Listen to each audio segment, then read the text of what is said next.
Order this meeting of the Wendell Town Board of Commissioners and welcome all of you here tonight. We're going to be led in the Pledge of Allegiance by, where's our police officer? Justin Lloyd. What is your new rank now? Captain. Come to the podium. You know we can't sufficiently stare at you if we don't have you up here.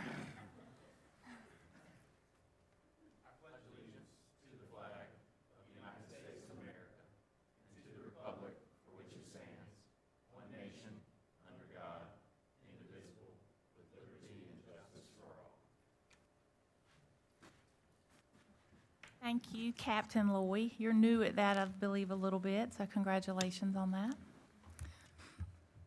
Okay, for the invocation tonight, we are going to hear through the Wendell Council of Churches from Bill Alden of Covenant Presbyterian Church. You can come. I'm going to use my military dress. But I need you to come to the podium so you can be on TV. That's where they can't, yeah. You can still use your military voice, and but you need to look this way. And I'm sorry, but that's how the television. Well, they'll be all right. Anyway, as the good mayor said, I'm Bill Alden, an old retired military guy. I retired after 23 years in months of service. My claim is 2 years in Vietnam. But while I was in the Army, I met a young lady named Susie Winstead from Wendell, North Carolina. And of course, the story is we got married, and so I'm in Newport. And Susie and I, see, one old time I might remember. Susie's parents gave her a jail Winstead had in Franklin, down on 3rd Street next to Scriptures. We're going way back. I don't know. But anyway, and Susie and I attend Covenant Presbyterian Church. Nice big brick building and a couple smaller ones that take up, the complex takes up almost the whole south 100 block on the east side of Summer Road. Service every Sunday at 11 o'clock. You're starting to look. I will tell you that our pastor is Rick Duffy. He has a PhD from Rick Forest Seminary. And you say, Rick Forest, Presbyterian? That's right. He was a Baptist minister for 20-some years. And then, is it Holland? I don't know. Now he's Presbyterian. And we love him. We would like for you to enjoy him too. So, if you would be so kind, just pray with me. Heavenly Father, we thank you for this day, this place, this time, and this group. We thank you for the bountiful blessings you have bestowed upon this great country. We pray for all the broken people in this world who, because of disease, disaster, or man's inhumanity to man, spend their entire existence just trying to exist. And some of them may not believe you exist. We pray that they all find your presence, tolerance, and peace. We ask that your Holy Spirit be with all of our town employees and officials, and so that they may have the wisdom to know the right thing to do and the courage to do it. We thank, pray, and ask all things in the name of your greatest, of your Son, our greatest reason to give thanks, our Savior, Jesus the Christ. Thank you for being with us tonight, and thank you for your service. We appreciate that. All right, are there any adjustments to the agenda? Is there a motion to approve the agenda? So moved. We have a motion to approve the agenda. All in favor? Aye. All right, we'll move into our public comment period. The public can make public comment in 2 different ways. You can sign up for public comment at the podium when you come in on the night of the meeting, and you have 3 minutes to speak, or you can submit written statements as long as we receive them to the town clerk by 5 o'clock on Friday, the meeting before our Monday meeting.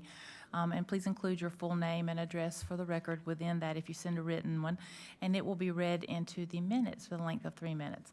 We have 1 person signed up tonight, Roger Peterson. Good evening. Thank you, Madam Mayor, Commissioners. My name is Roger Peterson. I live at 4290 Wendell Boulevard here in Wendell.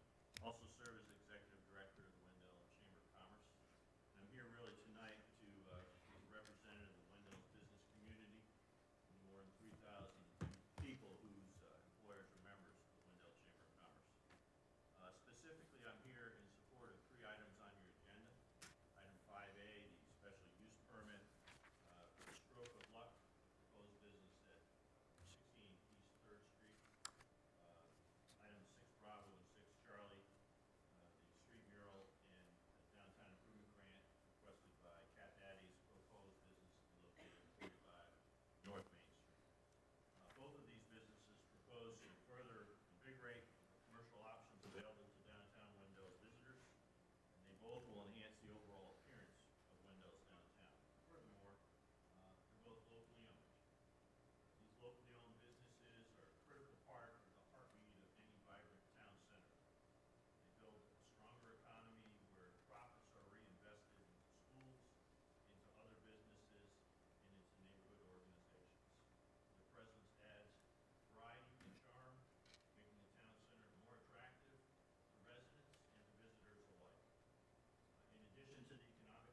Thank you.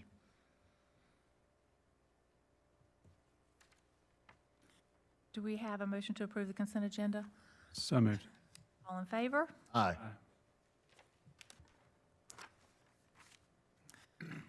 Move into section 4, recognitions, reports, and presentations. Item 4A is the recognition of Wendell Elementary School teacher Amanda Edwards. If you can come up, please, Miss Edwards. Miss Amanda Edwards has been a teacher for 25 years. She began her career in special education at Wendell and later received a master's degree to teach in general education classroom. She's been a classroom teacher both at Wendell and Rogers Lane Elementary. She returned to Wendell this year and has made a tremendous impact on our students. She is caring, nurturing, and always puts her students first. We are grateful to have her at our school. Congratulations, Miss Edwards. We wanted to have you here tonight so we could just recognize you and thank you for everything you do for our kids in Wendell. So thank you for that. We absolutely appreciate it. Thank you. All I can say is thank you for having me. You're very welcome.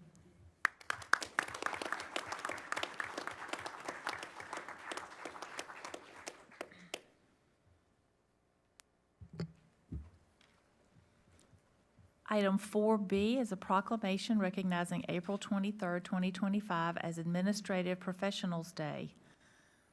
I think we have several. Y'all come on up.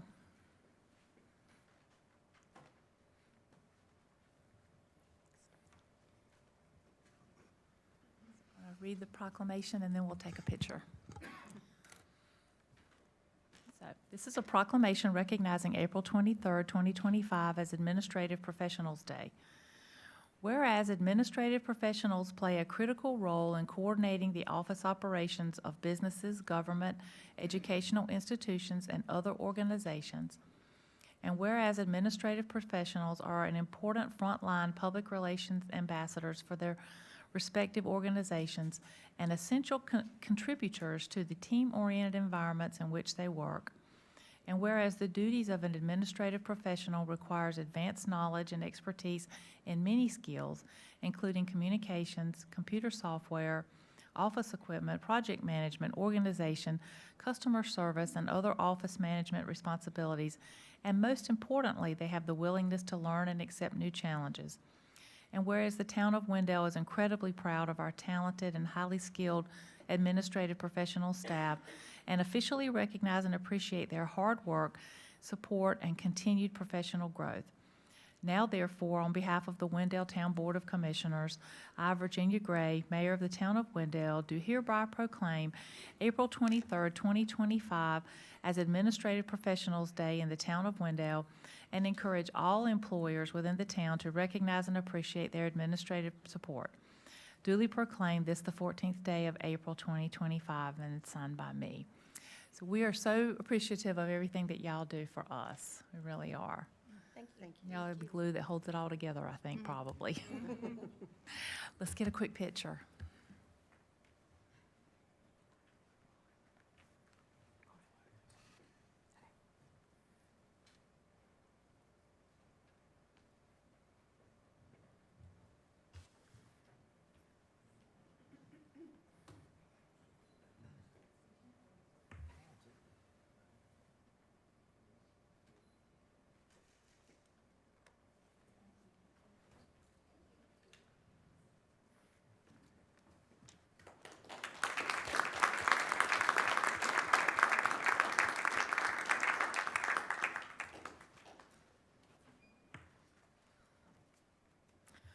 All right, item 4C is a golf cart ordinance update.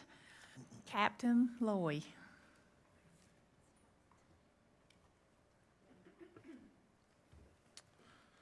Good evening, Mayor. Good evening. Good evening, Honorable Board. I'm excited to be here with you tonight and share this, the proposed golf cart ordinance adjustments with you. We met as a staff across departments and tried to lay out what we wanted to do and come up with a win-win for both the citizens and our staff, and these are the things that we came up with. Proposed that we move to a 3-year registration period in place of the 1-year registration period that we have now currently With the 1-year registration period, we collect a fee of $100. We would increase that just to cover the 3-year fee, the 3-year span, and it would be the same amount per year, and it would be a $300 registration fee. We would also like to remove the requirement to inspect golf carts. This is an evidence-based decision. We would not be removing any of the safety protocols that are set forth in the ordinance. We would continue to put those into the ordinance and make those requirements. We would use an attestation of facts clause for the owners to pledge ordinance compliance. That would be something that they signed off on a one-page application, similar to where the waiver would be and all of the other pertinent information that would be required for that. We would desire to make that a one-page fillable thing that could be done online. We would, at the end of the 3-year period in the last quarter, we would invoice owners with an online path to renew and go into a new 3-year stretch of golf cart registration period. When they complete the attestation and the waiver, the one-page application, at that point, they pay the fee, and then the town mails them a new decal. All of the decals would go out at the end of that 3-year calendar period on time. We would prorate new registrations by the quarter, and all registrations would expire at the end of the 3rd calendar year. For those golf carts that are going to expire this year in the end of August, September 1st, they would go automatically into the first 3-year period, which would be 26 to the end of 28, at no extra cost to them. We also adjusted the fines for the ordinance. We had in there previously, it was all state charges where we send them to court for violations and whatnot. We've written in there a proposal that we have civil fines that we can also impose so that the town can have some oversight in that. So I'm happy to answer any questions that you may have at the moment. Any questions from the board? Yeah. A couple. Civil fines in addition to existing criminal penalties? I don't think that would be the norm, but you could have a situation where you had a DWI that would have to go through state court, and you may also say that they weren't compliant by not having a registration, and you could do both. That's very helpful. But that wouldn't be the norm, though. Okay, but helpful in me understanding of the two different venues. I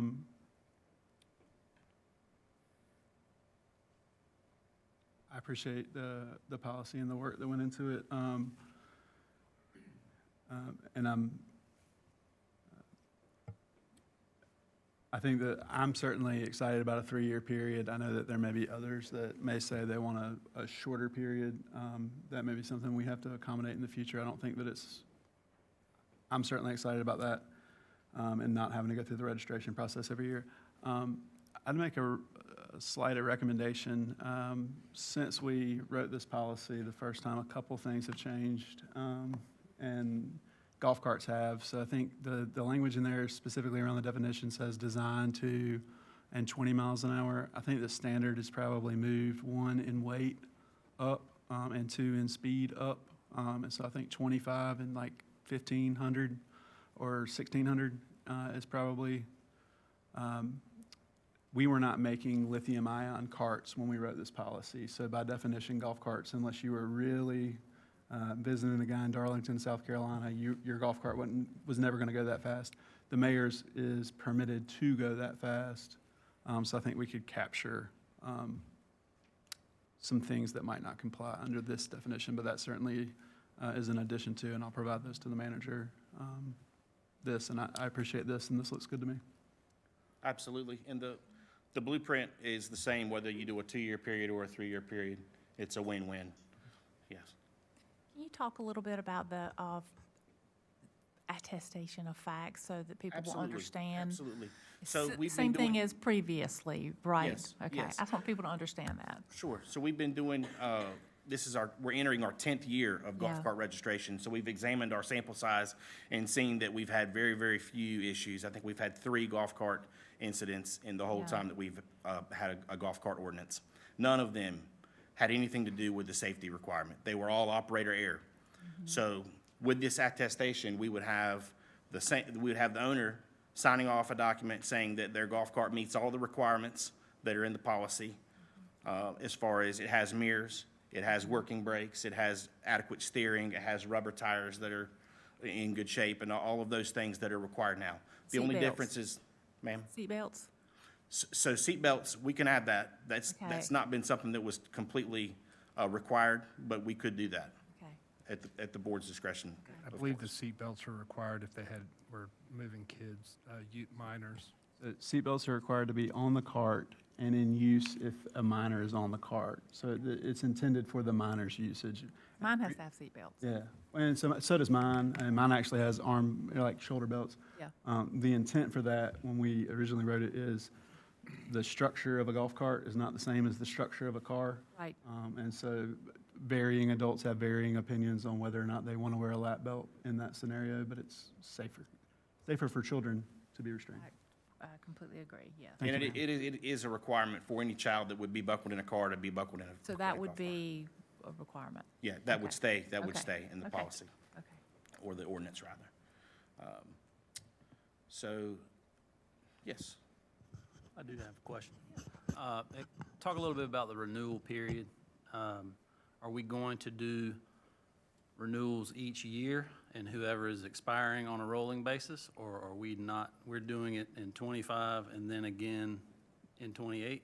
So this design is similar to what we have now, where every golf cart expires at the same time. It would just be at the end of that 3-year period. And And we're that- prorating by quarters. That so would- It could be 1 year and 3 quarters, For new registrations. but 2028 will be the next. That's correct. After, not the next, because we're getting ready to do one here in a couple months, but in the future, 2028. That's correct. So everybody that renews this year will get a 28 sticker Okay. with no inspection.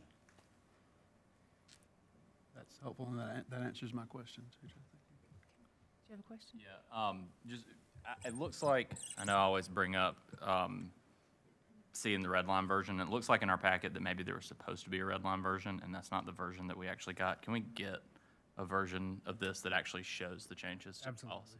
absolutely. Thank you. Anything else? All right, thank you very much. Thank you.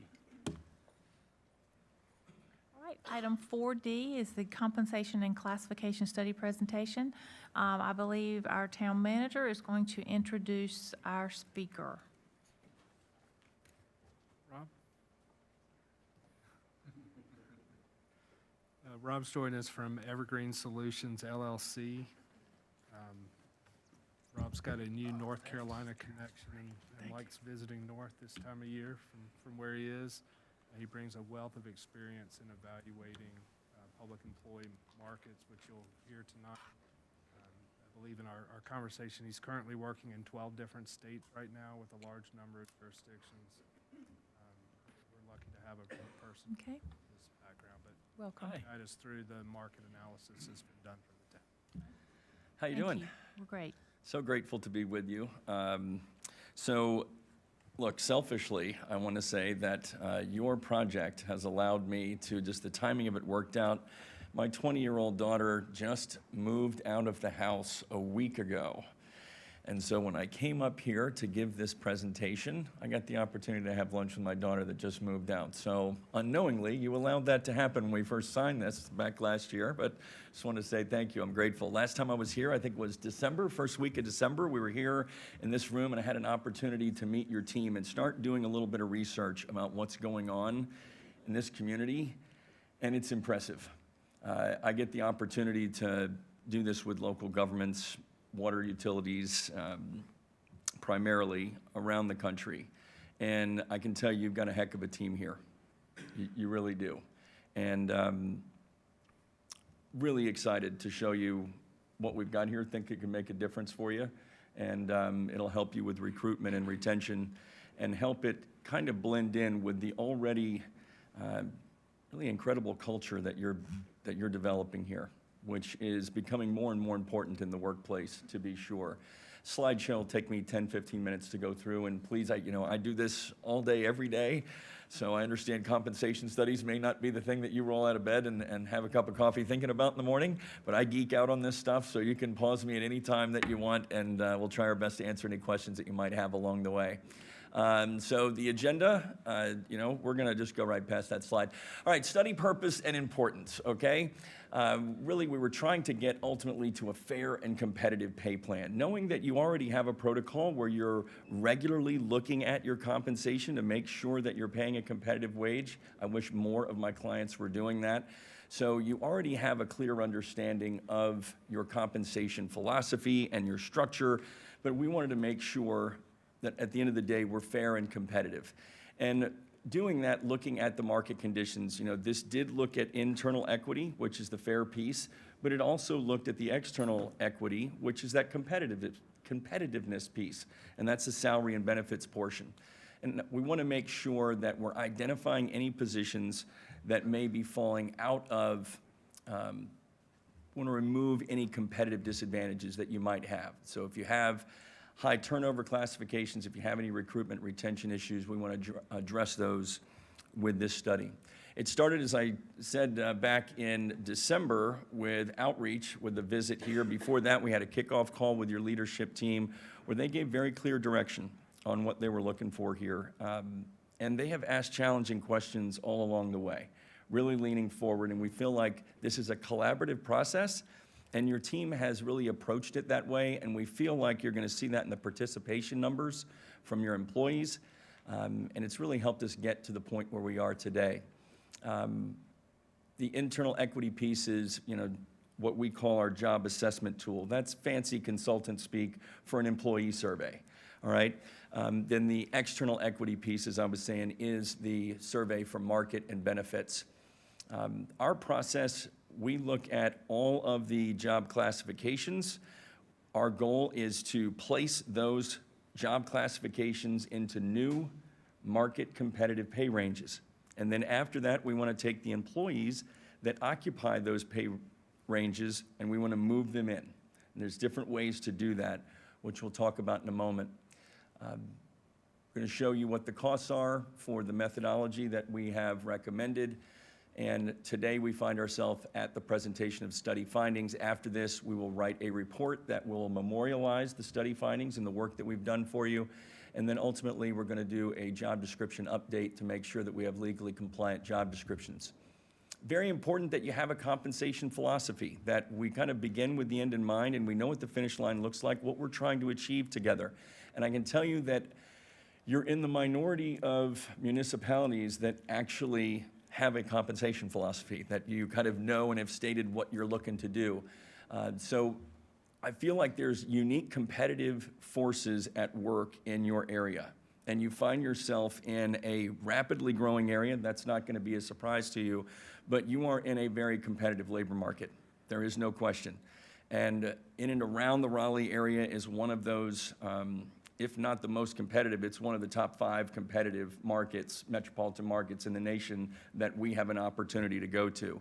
And so placing your salaries at the market average, I would argue, is placing them behind market, because you're just not going to be able to compete if you do that.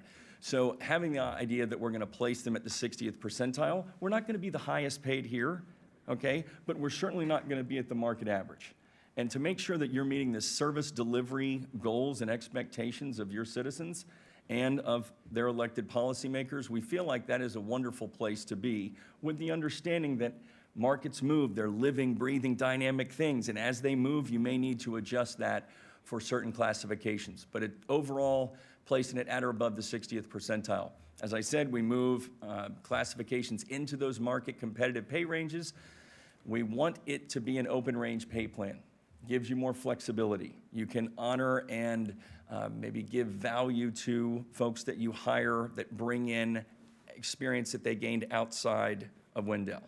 And so an open range pay plan is going to give you a little bit better opportunity to value that. How are we going to move employees or increase their salary? We're going to do that with an annual percentage increase that hopefully is tied to CPI, also based on tenure and performance. So this highlights that participation piece that I was talking about. We average nationally about 65% participation for our employee survey. You can tell where it says employee summary on that far left-hand side. I'm not sure which side of the screen you're looking at, but right at about 78%. So your folks were leaning forward. This was important to them. Supervisor summary, we provide supervisors an opportunity to review the surveys that are completed. And then the classification summary, selfishly as your consultant, that's the main one that I'm looking at, because what we're trying to get to here is a defensible study. And the better the data, this is a data-driven process, the better data we have, the better recommendations we can make for you, the more defensible recommendations we can make for you. Well, we captured 85% of all of your job classifications. That helps us gain a very clear understanding of the roles, responsibilities, essential functions that our employees are performing in their role. And it helped us start building that fair piece of your pay plan. Benefits review, we hear often, oh, well, we don't have to pay a competitive wage, Rob, because our benefits are so awesome. And then I go out and I look at the benefits and I find out, well, the benefits are good, but they're not next level so much better than the market. And we probably have all seen this where, used to it was if you were working in the public sector, you might not be paid what they're going to make in the private sector, but your benefits are going to be measurably better. That was kind of part of the reputation, part of the culture that we knew. And what's happened over the course of the last 10 years, and especially since COVID, is that gap between the public and private sector has begun to narrow significantly. So good on you. Your benefits for those key benefits offerings are competitive. And we even found that on dental coverage costs, that you're slightly ahead of market. The opportunities that you have would be related to something we're seeing bubble to the surface in each one of my clients. It's becoming more and more important to employees and those looking for employment is not only the culture piece, but also flexible scheduling. It's just something that we're starting to see more and more folks request. So as you start to look at what you could do that would be a non-compensation related enhancer, just continue to look at that. Maybe look for opportunities where you can enhance career development opportunities as well as flexible scheduling options. And then once you get the money right, then you want to make sure that you have adequate resources, you have adequate staff to deliver service that you as policymakers expect. Compensation review, we had 22 market peers. So if you would think of your market as a basket, and we are trying to figure out what are the entities we want to put in that basket that would make up your market. So together, we selected 22 market peers. We asked your staff, who should we be comparing you to? We asked your project leadership team. We did our own research with our knowledge of the market, and ultimately we came up with these 22 peers. 19 of 22 provided data. Here again, very strong data set. Then we look at basically every job that you have in the town, we observe to market. Basically 10 matches for every one of your positions. Very strong data set, okay? Not every one of the market peers returned a match for every single one of the positions, but you're talking about 9.6 matches for every position. And then for those that fell outside of the area, we adjusted for cost of living. So, the market keeps moving, and even though this slide was done a few months ago, we've since had the new CPI numbers that came out. We're now at 2.4% inflation. Wages are still growing on average at 3.8%. But bottom line, what we know and what's important to you as policymakers and for your senior leadership team is that we are coming out of a period of extraordinary inflation and probably one of the fastest run-ups in wages and benefits that we've seen in the country's history. You have everything that happened before January of 2020 and everything that's happened since as it relates to the labor market. And so we are seeing what I would consider more of a market freeze. And we're also seeing, not trying to make a statement of anything to do with politics, just the reality is we are going to see a reduction in the federal workforce. We had 11,000 reduced in February, year over year, 3,000 last month, and that doesn't include the voluntary layoffs. So the good news in the public sector is that's going to expand your pool of talented applicants because you're going to have folks that are going to be available to you in the workforce that you haven't had before. That's the good news. The bad news is probably the federal government is going to be expecting you to provide more services and to pay for them than you were before. So just something, you know, as policymakers to keep in mind. It sure seems like right now that the private sector is not really interested in laying folks off. They're not really interested in hiring more folks, and those folks that have a job aren't really interested in moving jobs. So things are kind of frozen right now, and we anticipate that they're probably going to stay that way for a little while. Here's a graphic representation of kind of where we've been last 5 years trailing. If you look all the way over to the side, seeing the latest numbers that came out, inflation, we had 2.8 or 2.7 off of a 2.8 forecast. The last one was 2.4, so we're returning back to what I would consider more of a normal trend. We were at 2% pre-COVID, and wages still 3.8. So why is that significant? Because you won't be able to still go with a year where you don't offer any adjustments, because if you were to approve, let's say, this, the recommendations from this study, and then you go several years without changing your pay ranges, you're gonna continue to fall behind the market, and you don't wanna do that. Kind of bringing it in locally a little bit is kind of shows my point, getting to the increase that you're starting to see ahead of time, and this trend will continue. Healthcare, local government, government-related positions, majority of the hiring in the state of North Carolina was for those positions. So when we start looking at, all right, we had these 22 market peers, we go out to market, we aggregate all that data together, and we look at what's your overall market position. When we look at your overall market position for all of those 71 benchmark classifications, you know, at the 60th percentile of the market minimum, 15.5% behind market. Why do you care about the minimum of the range? Well, when you go to post a job, or when your staff goes to post a job, that minimum is typically that starting salary for someone who maybe doesn't have a lot of experience in that role. Maybe it's their first time into that role. And so if you're not competitive at the minimum, it's going to be very difficult for you to recruit.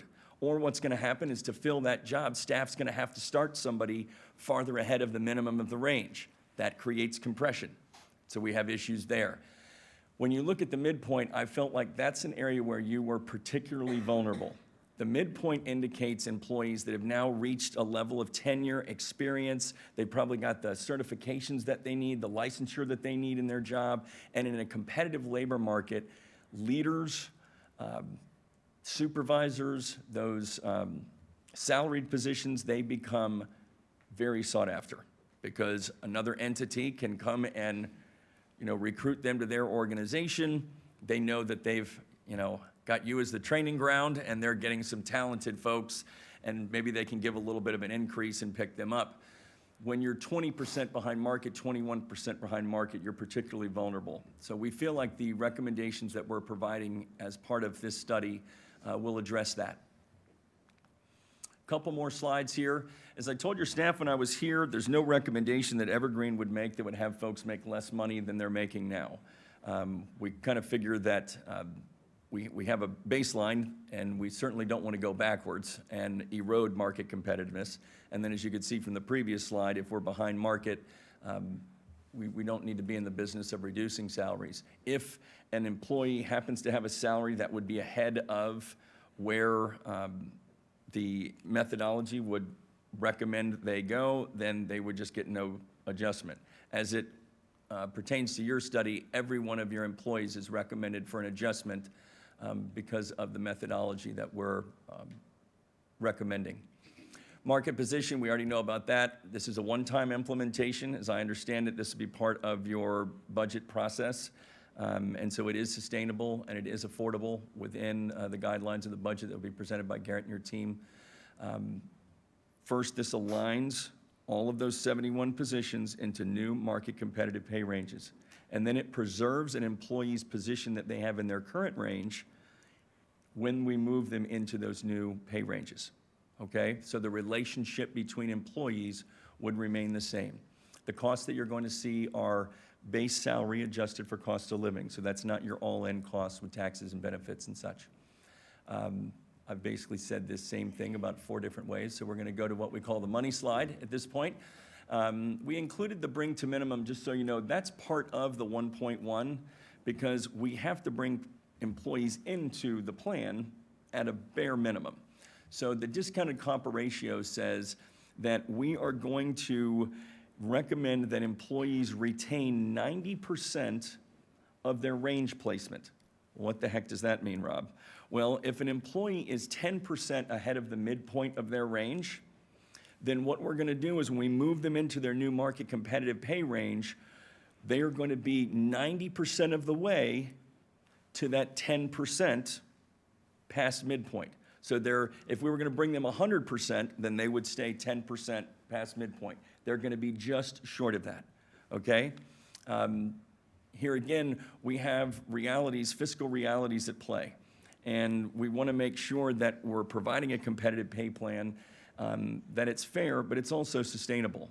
And so your staff worked very hard to make sure that we would be bringing forward a fiscally responsible solution that strikes the balance between making sure you're market competitive, but also making sure that, you know, everyone doesn't get a new car or something along those lines. What we have for next steps, I mentioned the job description update. Job Force Manager training is just a proprietary software that we train your team on to where they'll have an understanding of how to maintain the pay plan moving forward. As I mentioned, we're going to do draft and final reports, and then we'll move toward project closeout. And I know that's a lot of information in a very short period of time, but make myself available to any questions you might have. Any questions from the board? Yep. Series. Job Force Manager, can you talk about that a little bit more? Sure. So Job Force Manager allows staff to, let's say you want to expand a career ladder. Let's say you have engineer 1 and an engineer 2, and now you want to add an engineer 3. And you want to make sure that you're placing that new classification into your pay plan in the appropriate level. Or you might be standing up as you continue to grow as rapidly as you are. You might need to stand up a whole new career family where you're offering a service or expanding a service where you did have folks wearing multiple hats, and now you're going to get a little more specialized.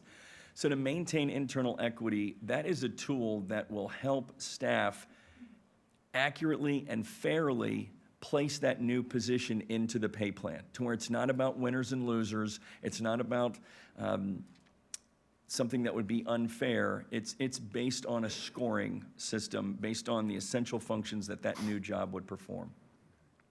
I would just comment that I think in a lot of these places, third-party expertise is maybe not always required, but necessary for the external validation that provides. And so can we go back to, I heard a couple numbers and a lot of acronyms. Can we go back to the beginning of the way that I heard a reference to 22 communities or 22 selections. Can we talk about the pool, what we were measuring, who we were measuring and what we were measuring? So who we were measuring is we had 22 municipalities that were approved that we observed to market. What do you mean by approved? That we had approved. It wasn't just that Evergreen decided on our own what your market would be. As I said, that started with the kickoff call. Hey, who do you think we should be comparing you to? And I know that you have kind of some foundational communities that you've used historically as well, because you're continually looking at your market position. And then we asked folks at Outreach who they would recommend as well. But bottom line, through a collaborative process, we ended up having a draft 22 targets, and then we solicited those municipalities. We asked them to return their pay data for these 71 unique classifications. Then we averaged that data together for each one of those classifications. So we got a market position for every one of your classifications in your entire pay plan. And so that's kind of the process of how we go about determining what a market competitive pay range would be. What's the point of a minimum if everyone by definition is already in, and we are or at least Evergreen's not going to lower anyone's rates? Why would we ever show the minimum? It's a great question.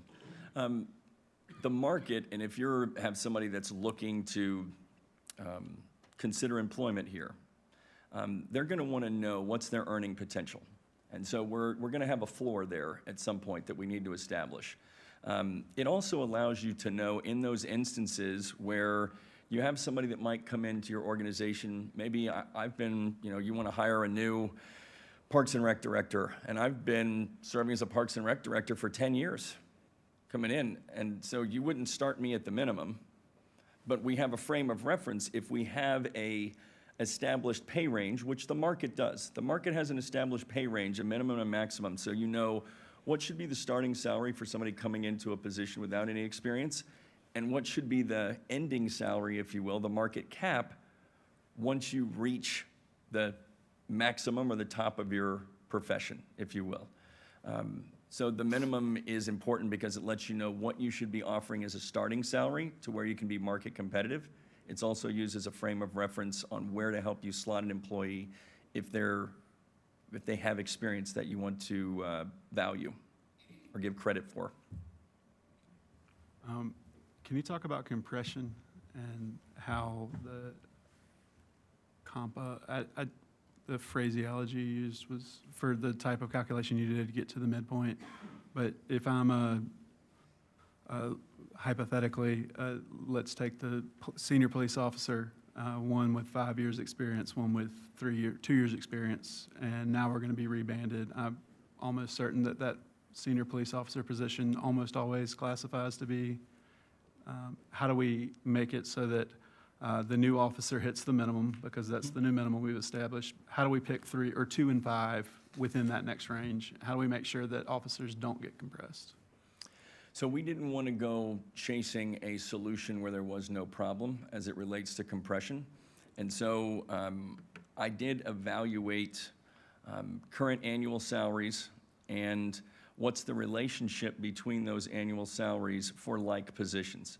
And I highlighted 3 instances where the data showed compression. I talked about those with your project leadership team, and in each one of those 3 instances, a employee with less tenure had a higher salary because they came into Wendell with a significant outside experience that was verified. And so, bottom line, you don't have any compression right now, none that would be anything I would consider actionable. So that's why we recommended compa ratio, because compa ratio preserves an employee's position that they have now and the relationships between them. You and I are in the same job, and let's say you've been here longer or you have more outside experience, what have you, and you're farther along in your pay range than me. We wouldn't want to recommend something that would have me be compressed with you after implementation when it's not necessary. So what we've recommended is that the relationship between you and I in this hypothetical example would be maintained, so that when we move us into the new pay plan, our relationship distance between each other within the pay range is preserved. And that exists for every employee across departments, that relationship. So if John and I are 3,000, whatever you want to put on that, the gap between us is exactly the same, just as the difference between Mark and I would stay the same. Yeah, these are very caring questions. So yes, you're spot on, and good on you for asking the questions. We're talking about the amount of money that people bring home to their families. So the fact that y'all are leaning forward on this is awesome. Yes, we want to make sure that that's preserved. And this methodology, it's not about personalities or performance. You know, we don't like Rob, we do like Susie, so we're going to. This methodology is a calculation that is applied uniformly and equitably throughout the entire pay plan. Yeah. I'll just leave one more. I look forward to seeing what I'll call the rest of this. I will update us on this is my second time this week seeing a comp and class study. This is better than the last one I saw, which doesn't say a lot. I mean, there's multiple ways of trying to get at this, right? And so the last one, I could see the 19 of 22 communities, but in that scenario, it was 16 of 31. And so, right, you have a better response rate. That said, I don't know who responded. In that one, I could see exactly who didn't respond, and that's concerning. I look forward to seeing the nuts and bolts behind this of who we looked at and what we looked at. I appreciate your explanations on how things will work in the new plan. I certainly appreciate our employees. I want to make sure that we're competitive. I acknowledge, and I'll say the same thing to you that I said earlier this week to Wake County and talking about firefighters. Historically, we have, let's compare to the communities around us, and I think there's a place for that. Wake County is a community of 1.2 million people. It's growing by 66 people net every day. It's going to continue at some level doing that. We're always going to be in this weird market. And if we're always the smallest fish in Wake County, we're always going to be in that portion of the market. I'm very interested in two things. One, appropriately classifying and paying our employees, and two, protecting our employees that exist today from being left behind or in any way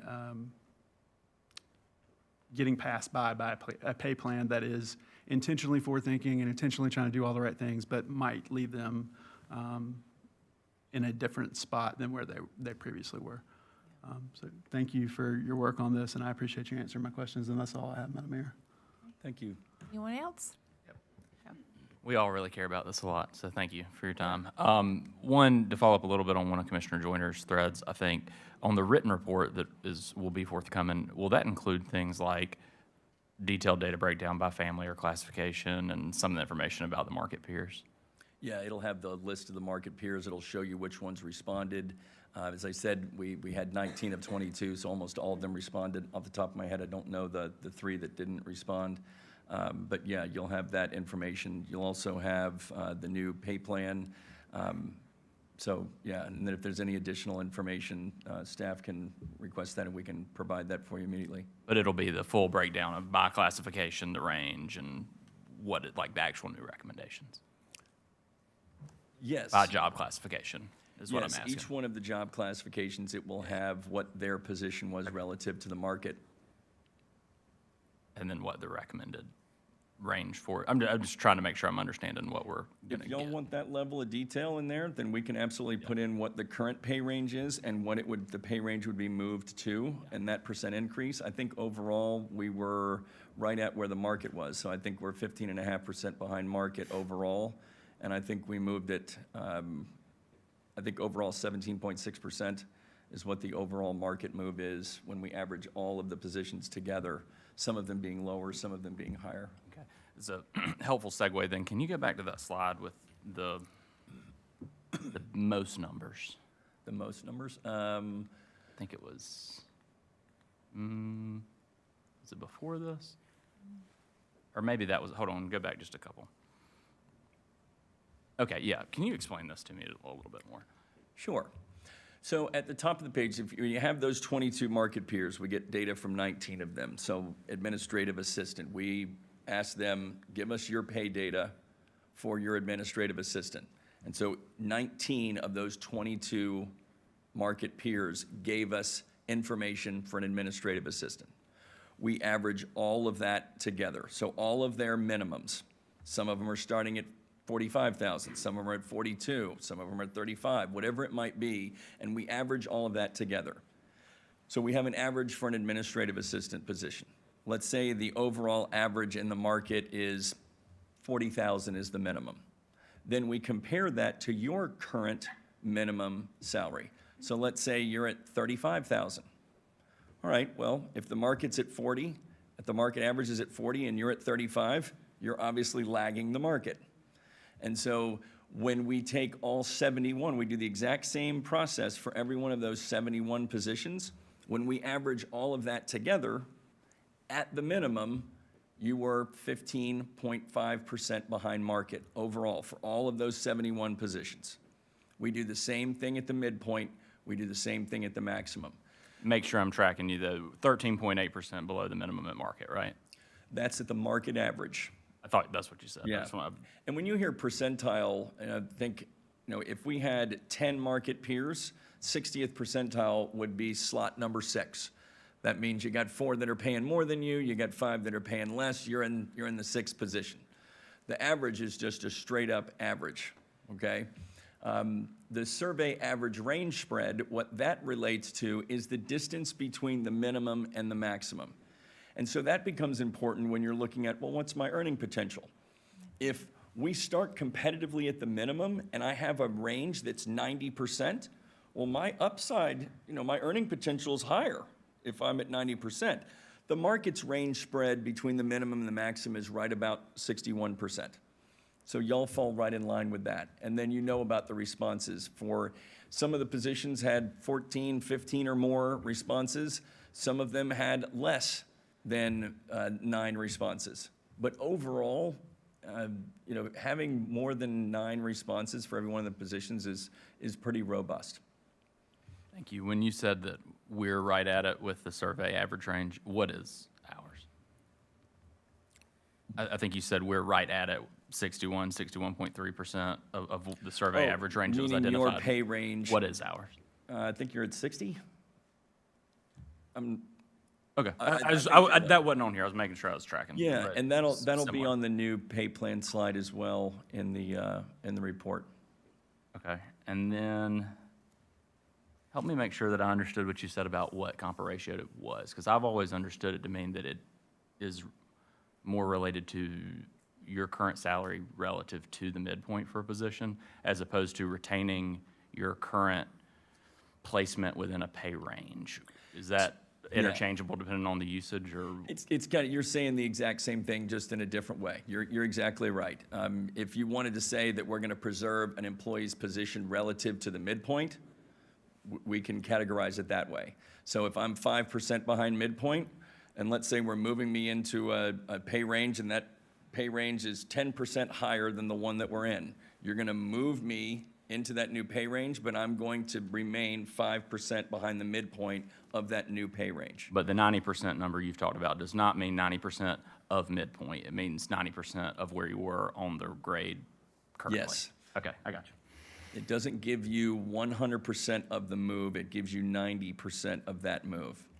And then on the job force manager training that you mentioned sort of being a future thing, I was not here when we did the previous round of this exercise however many years ago, Mark, but is the point of that to mean that kind of keeps us, the way I've understood where we've been is that we did a large exercise like this prior to me joining the board, and then we do an annual smaller thing, and periodically we need to do the big thing again. Yeah. So does this job force manager training, is that the staying on track in the meantime, or is that we don't have to come back and do this again in the future, or something else? That's a good, If I may, we got two tools.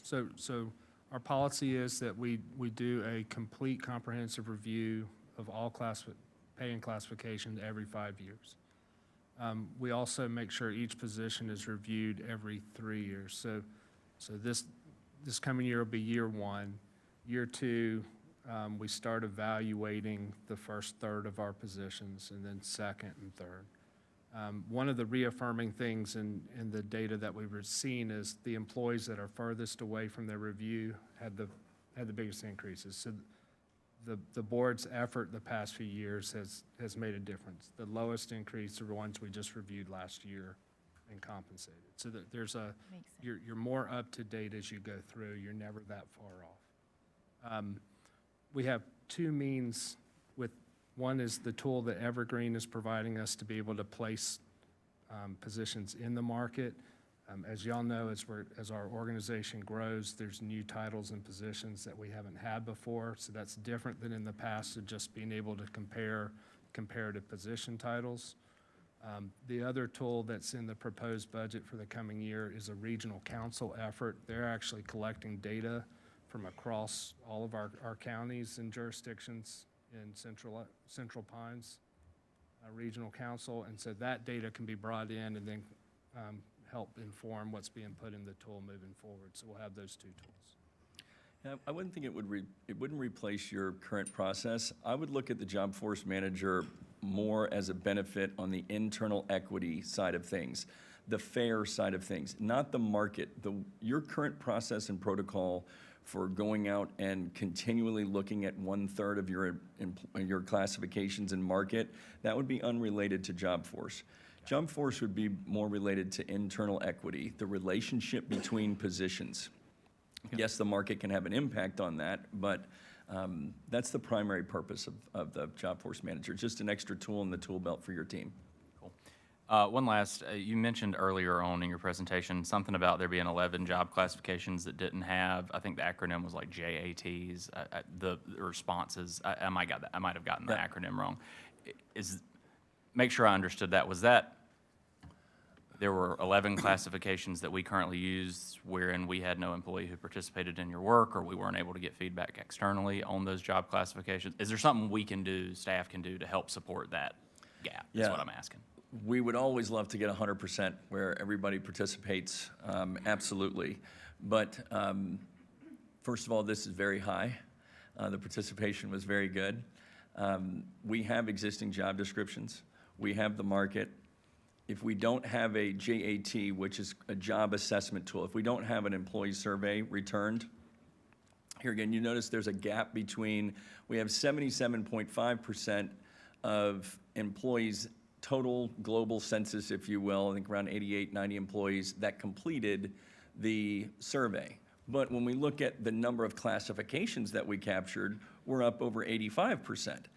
So that's really what I'm more concerned about, is that 85%. And we're, with the market response, with our understanding of those positions, with your existing internal equity, the relationship of those positions, with your job descriptions, it's okay that we had 8 that we didn't get a survey for.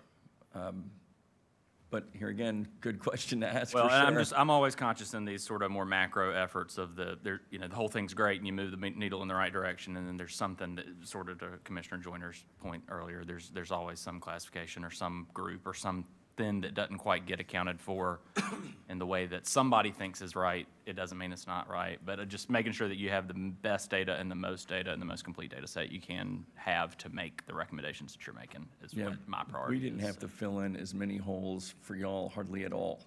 I mean, it was, especially on the market data side, because we have access to secondary data that we can use and look at to gain a private sector reference point, if you will, or if we don't have any data returned, we can use that secondary data source that we pay for. And the data was so strong, I don't even know that we had to use it, which is pretty rare. But no, your team, as we were going along, this is a 2-week process. And when we were giving updates to your team, they were actively communicating in-house to make sure we could get these numbers up and make sure we had the representation that we need. Yeah. You instigated one last question that popped into my head, so I Yeah, promise sure. I'm done after this one. Can I interrupt real good. quick? What is the national average? You're You right, said about we exceed- 64, 65% Okay, gotcha. on the employee participation, yeah. Sorry. No, good question. Back to the market comps, or market comparisons, this is only comparing us against public sector comps, right? Where there's no like 10% of this accounts for some private sector pressure that exists in the workplace or the market at all, right? That is Or correct. is there, I should say. Yeah, and I think to your point, that's another reason why I feel it's important for you to have your pay ranges at least at the 60th percentile of the market. Honest disclosure, I would like to see you climb the ladder even a little bit more. As you continue to grow and as your staffing levels increase, I think especially for those positions that you would say, these are key service areas that we cannot have retention gaps in, then I think, being at the 75th percentile wouldn't be the worst thing in the world for y'all. But right now, this is pretty good. Yeah. I was able to, thank you, Garrett, locate the list of comparatives. Glad to read those out real quick. Much like last time, we look east of here as well as west of here. Our labor market is not just competing with higher paying markets to our west. It's also the reality that we have a drive market to our east that historically has been a little lower, though they are getting more competitive, which we found out this time. Beyond looking at our current Apex, Cary, Clayton, Dunn, Durham, Fuquay, Varina, Garner, Greenville, Hillsborough, Holly Springs, Knightdale, Morrisville, Raleigh, Rollsville, Selma, Wake Forest, Wilson, Zebulon, Wake County, Orange County, Johnston County, Wilson County. So there's a mix of less developed counties that historically have paid less to our east, as well as some to our west, and others just local competitive market. Part of the conversations and questions that the consultant had with staff and the different department heads on this dealt with where are we recruiting and seeing recruitment from? Where have employees come from? Where have employees gone?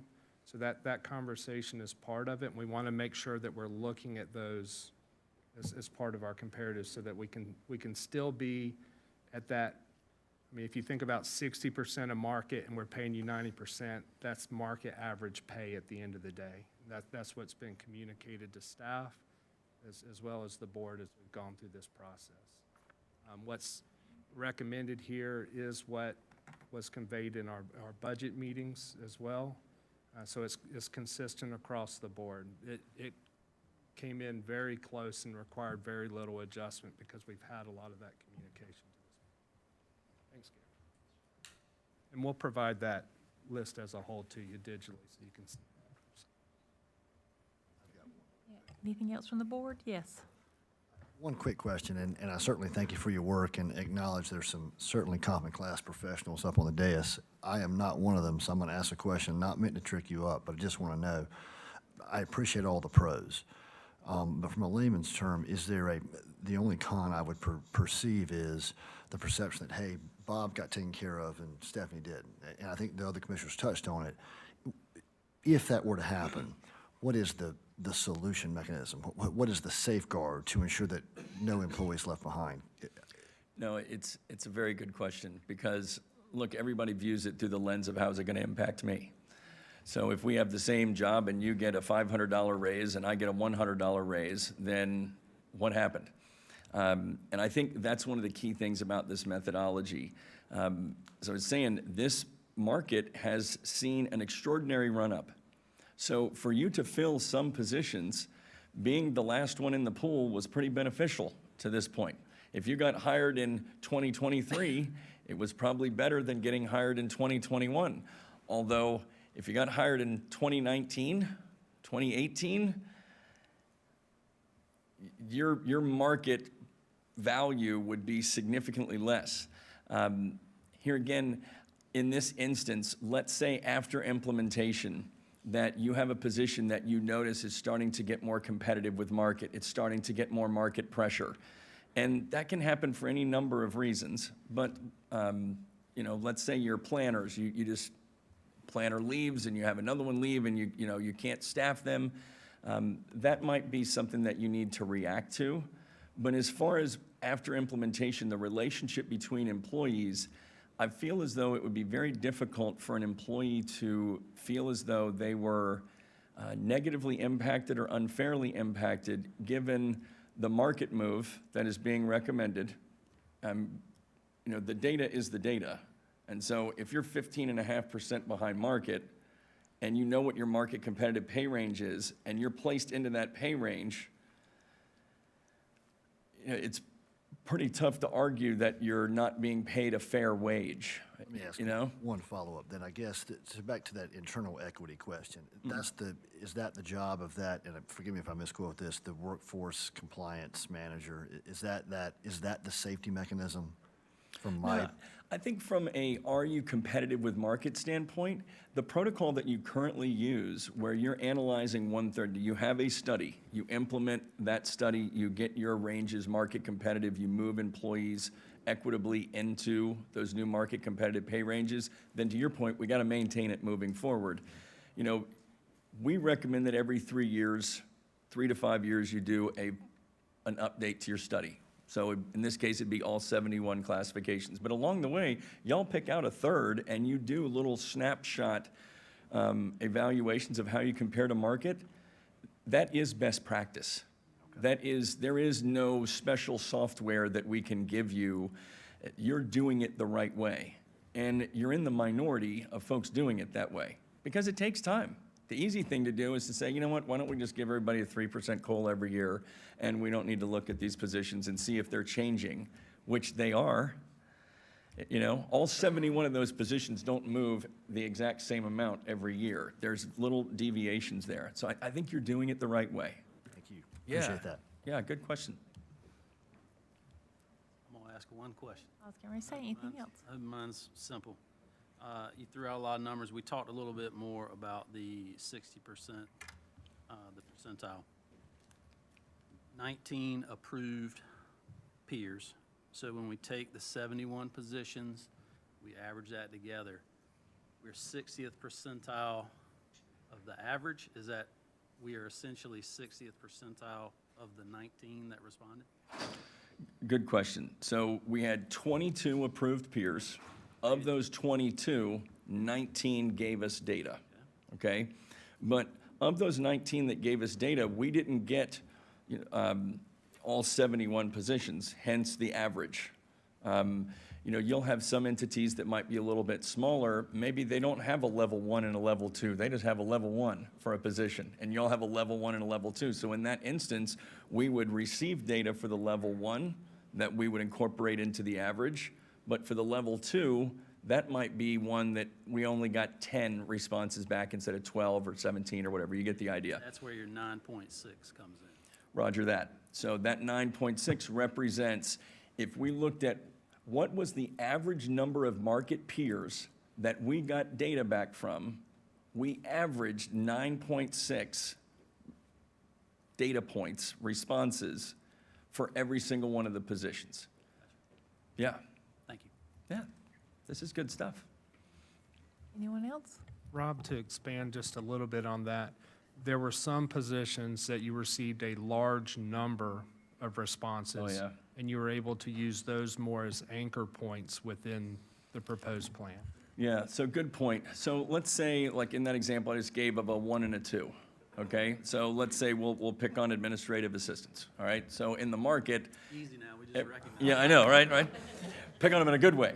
That, you know, every city, every county, every town, they're pretty much going to have administrative support professionals, okay? And they're going to have an introductory level.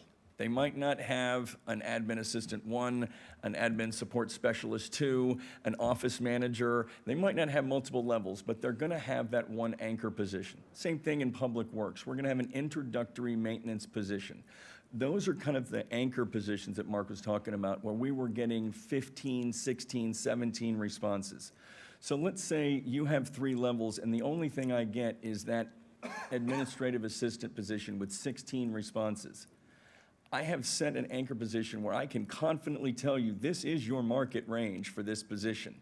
And now, all I have to do is maintain the relationship that you currently have in your pay plan. If you have an admin 1, admin 2, admin 3, if I didn't get the 2 and the 3, if I get the 1, all I have to do is maintain the relationship, and I can climb the ladder and accurately give you a recommendation on, hey, this is where 2 would reasonably be. This is where 3 would reasonably be, because we know that that anchor position is as good as it gets. And so when we start talking about patrol officer 1, when we start talking about maintenance tech, administrative assistant, accountant, we start talking about those entry-level positions or the first-level positions, very strong, very robust responses.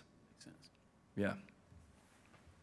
Probably the best questions that I've had from an elected body in a while.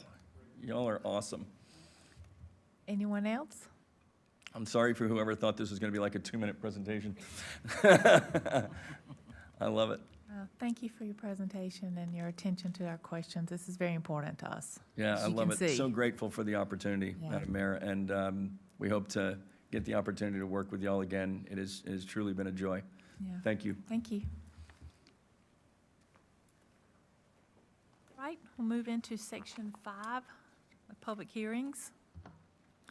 Item 5A is an evidentiary hearing on a special use permit request by Andrew Carroll and Brad Gully on behalf of Stroke of Luck to allow recreation facilities indoor and bar tavern nightclub uses in an existing building located at 16 East 3rd Street, PIN number 178379068. We need the town attorney to review the guidelines for evidentiary hearings and special use permits. Yes, Mayor and Board, as you know, this is a quasi judicial, or as it's referred to in the materials, an evidentiary hearing, which basically means it's a due process hearing where certain procedural rules apply. The board decision is to be based upon the evidence presented at the public hearing and not matters outside the hearing. Unlike your legislative rezonings, this is not a discretionary process. If the requirements in the ordinance are satisfied, then the permit should be allowed. Likewise, if they're not, the permit should be denied. Witnesses are sworn, and there are certain evidentiary rules that will apply that I will advise on as they arise. Okay.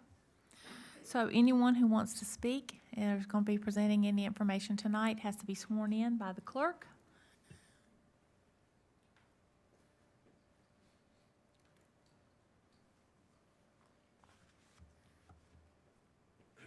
Come on up, we'll get sworn.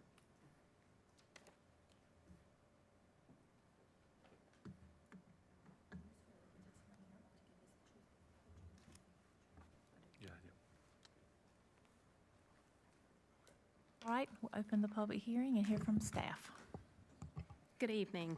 Again, this is an evidentiary hearing for a business called Stroke of Luck at 16 East 3rd Street. Andrew Carroll and Brad Gully of Stroke of Luck have requested this special use permit to allow for recreation facilities indoor and a bar tavern nightclub in an existing building at 16 East 3rd Street. The intent is to upfit that building, which was a former retail store, to an indoor recreational facility that features a golf simulator along with a bar tavern nightclub.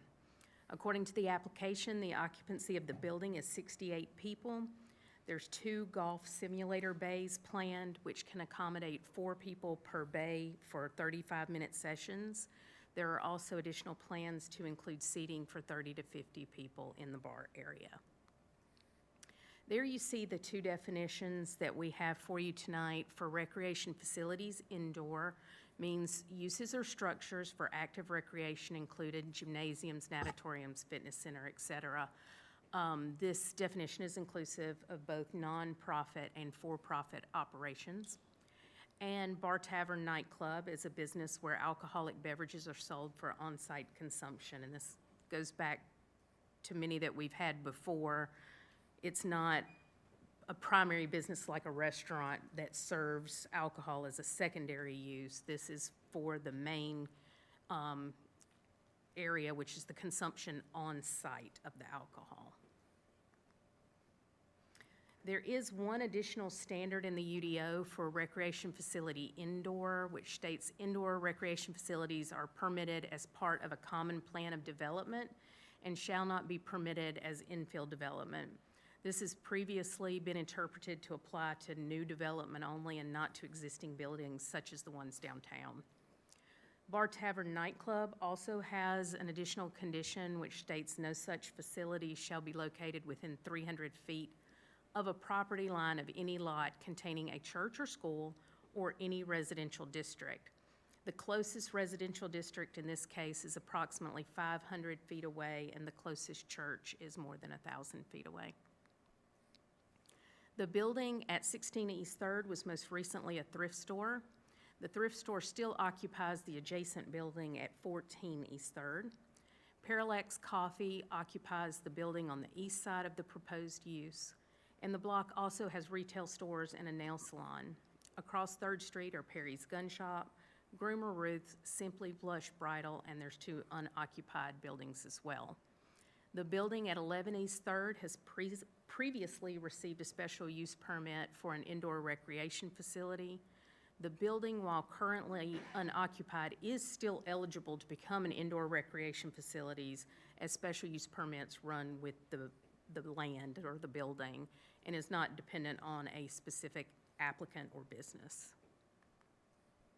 There you see a map. Outlined in red is the subject property, 16 East 3rd, that we're talking about tonight, and other like uses outlined in blue. They're existing special use permits that we have already granted. This is in the DMX zoning district. The building, again, for the golf simulator and bar is an existing one-story building downtown that fronts on 3rd Street. The evaluation of a special use permit, again, is by these quasi-judicial proceedings, which are based on sworn testimony and evidence. And we do have findings of fact in the UDO that need to be proven. One is the proposed use does not affect adversely the general plans for the physical development of the town. The DMX zoning district is designed for retail businesses and other uses that attract customers to downtown. The proposed use will not be contrary to the purposes stated in the regulations. The UDO does permit both indoor recreation and a bar use in the DMX zone with special use permits. The proposed use will not adversely affect the health and safety of residents and workers in town.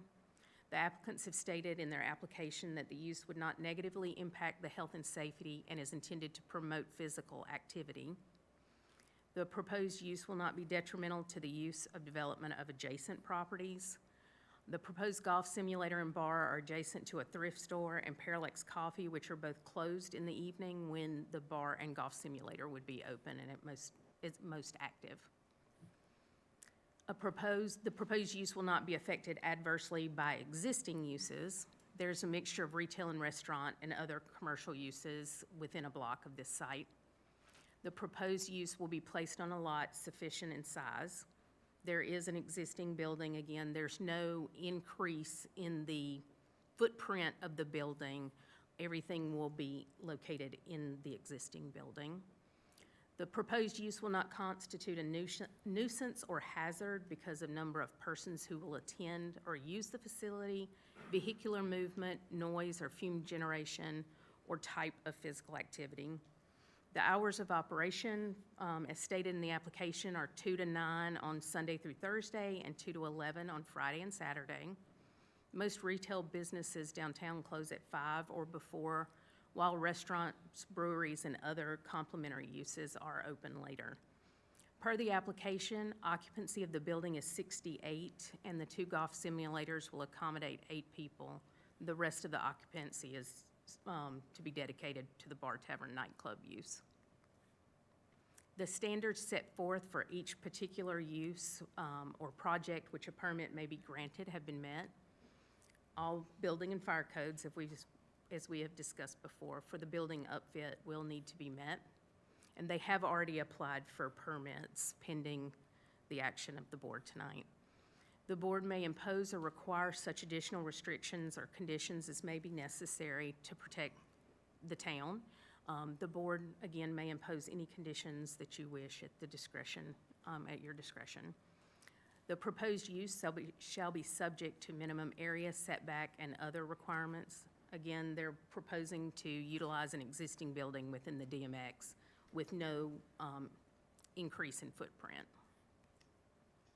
And the proposed use shall be subject to off-street parking and service requirements of the UDO, provided if it's a PUD, there's a little different, but again, this is in DMX. So the parking requirement for the entertainment recreation use is 1 to 2 per 1,000, and for the 3,500 square foot building, 4 spaces are required. The UDO allows 2 of the on-street parking spaces to count towards their minimum parking requirement.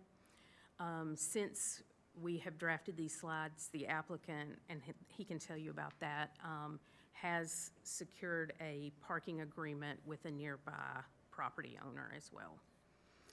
There is a public parking lot about 550 feet away on 3rd Street, adjacent to the Women's Club, and one about 825 feet away on 4th Street, as well as additional on-street parking throughout downtown. The applicants have committed to plan the proposed use with the health and safety of the surrounding neighborhood in mind, and have stated they will adhere to all building, fire, safety, and occupancy codes. There you see the outline of the downtown core and downtown fringe place types that does call for things such as restaurants and and event spaces. The applicant did hold a neighborhood meeting on March 24th with one neighboring property owner in attendance. You received the meeting notes in the attachments. The town staff does not make a recommendation on special use permits. However, staff does request the one condition of all applicable building permits, laws, and codes are obtained and met as a condition of approval. We've also provided the legal advertisement and notification and posting of the site dates there for you as well. The applicant is here to answer any questions that you may have, and I can answer questions as well. All right, any questions from the board?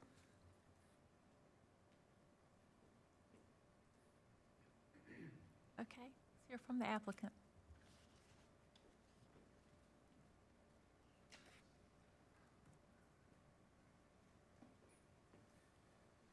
How are y'all doing tonight? Good My evening. name is Brad Gulley. I live at 2740 Wendell Boulevard. I've been a resident of Wendell my whole entire life. Got a chance a couple years back to a good friend of mine on the PGA Tour. I got to caddy for him and go to different cities and see this thing coming, the golf simulator, and I just thought this would be a really cool thing to bring to Wendell. There's a lot of golfers here. Don't have to be a golfer to come into the place. You can be a really good golfer or a terrible golfer. We're open to all handicaps. Just a place for people to meet and greet, bring people downtown. Yeah, we're excited. I've spoken with the Sykes family, and I grew up with Stacy and Paige, and we're gonna dedicate one of the bays to Richard Sykes, and the other one will be the Grayson Murray Bay. So, yes, ma'am. Anything from the board? Just point out, Commissioner Joyner, they are going to be open on Mondays. Solid win for downtown Wendell. I was downtown Wendell this afternoon and commented to Commissioner Deloach that Mondays are a rough day for us. Stacy had alluded to the parking agreement. Yeah, can we hear about that? Yes, sir. John, I spoke with Vince and Mr. Paul White, and Vince said we could use a spot over on the back side of his for two. So that's what we're planning on using. The backside of just at the dealership, or? Yes, sir. Okay.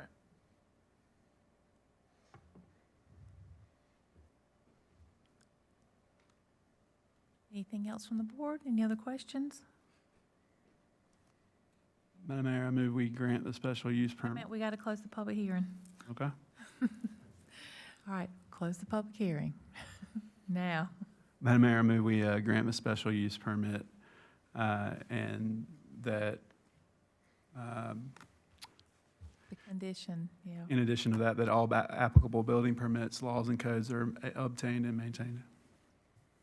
Okay, we have a motion to grant the special use permit with the condition that all building permits, laws, and codes be obtained and maintained. Is there any discussion on the motion? All right, all in favor? Aye. Anyone opposed? All right, well, that's great. Richard Sykes is one of my very favorite people on this earth, was. Miss him dearly. Yes, ma'am. So that's very sweet. Thank y'all. All right, thank you.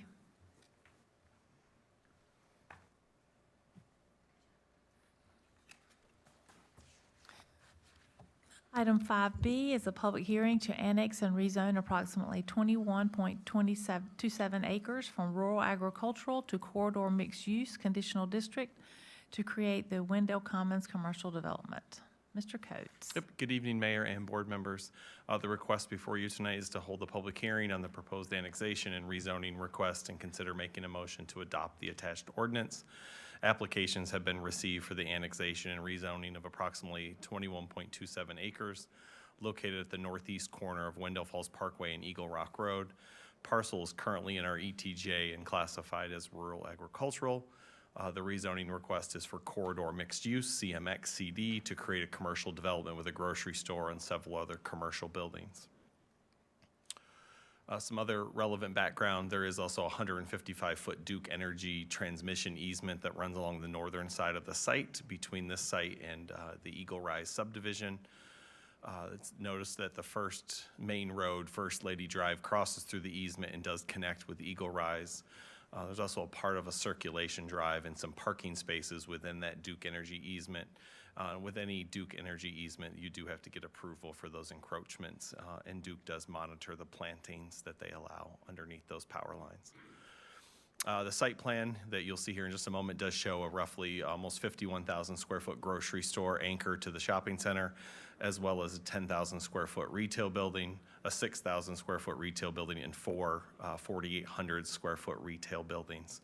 There's also a 50,000 square foot out parcel that has not been designed at this time, but is still part of the rezoning. This site does also include the 10-foot multi-use path along the front, along the parkway, and a sidewalk from buildings towards the rear of the site that ties in with the 20-foot greenway easement near the 1032 Wendell Falls Parkway development, which is to the east. Here's the overall site plan. You can see Eagle Rise subdivision to the north, the Duke Energy easement between the proposed grocery store and the subdivision, Eagle Rock Road to the west, Wendell Falls Parkway to the south, and that commercial out parcel on the eastern side of the parcel.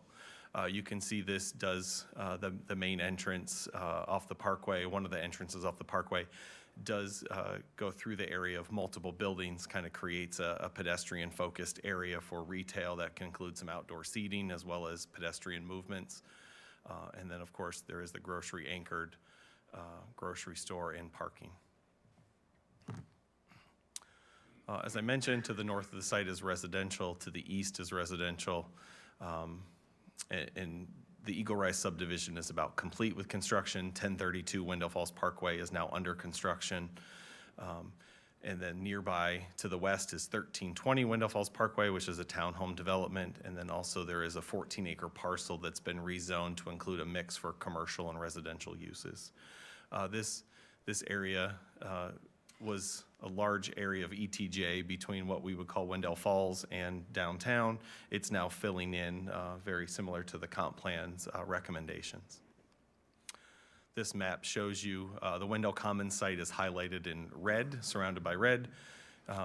The projects in blue have all been approved or in development, under construction in some phase. The two yellows that you see on either end, Buffalo Station to the east and West End to the west over towards Wendell Falls, are still in the proposed stage and will be coming back to you soon. So you can see that corridor is filling in with recommendations. As I mentioned, the applicant's requesting corridor mixed use. Corridor mixed use is coded to provide pedestrian scale, higher density residential and neighborhood serving commercial activities along existing mixed use corridors, which is what Wendell Falls Parkway and Eagle Rock Roads are. Developments in this district should encourage pedestrian use through connections to adjacent neighborhoods and the construction of mixed use buildings. Between the road connections and the multi-use path connections, there are several residential neighborhoods that could walk, bike, and golf cart to the proposed shopping center. And also includes a mix of styles of buildings. The applicant is meeting the lot width requirements, the setback lines, and zoning condition 4. The applicant is asking that the maximum setback not apply to the development in order to accommodate parking for the grocery store.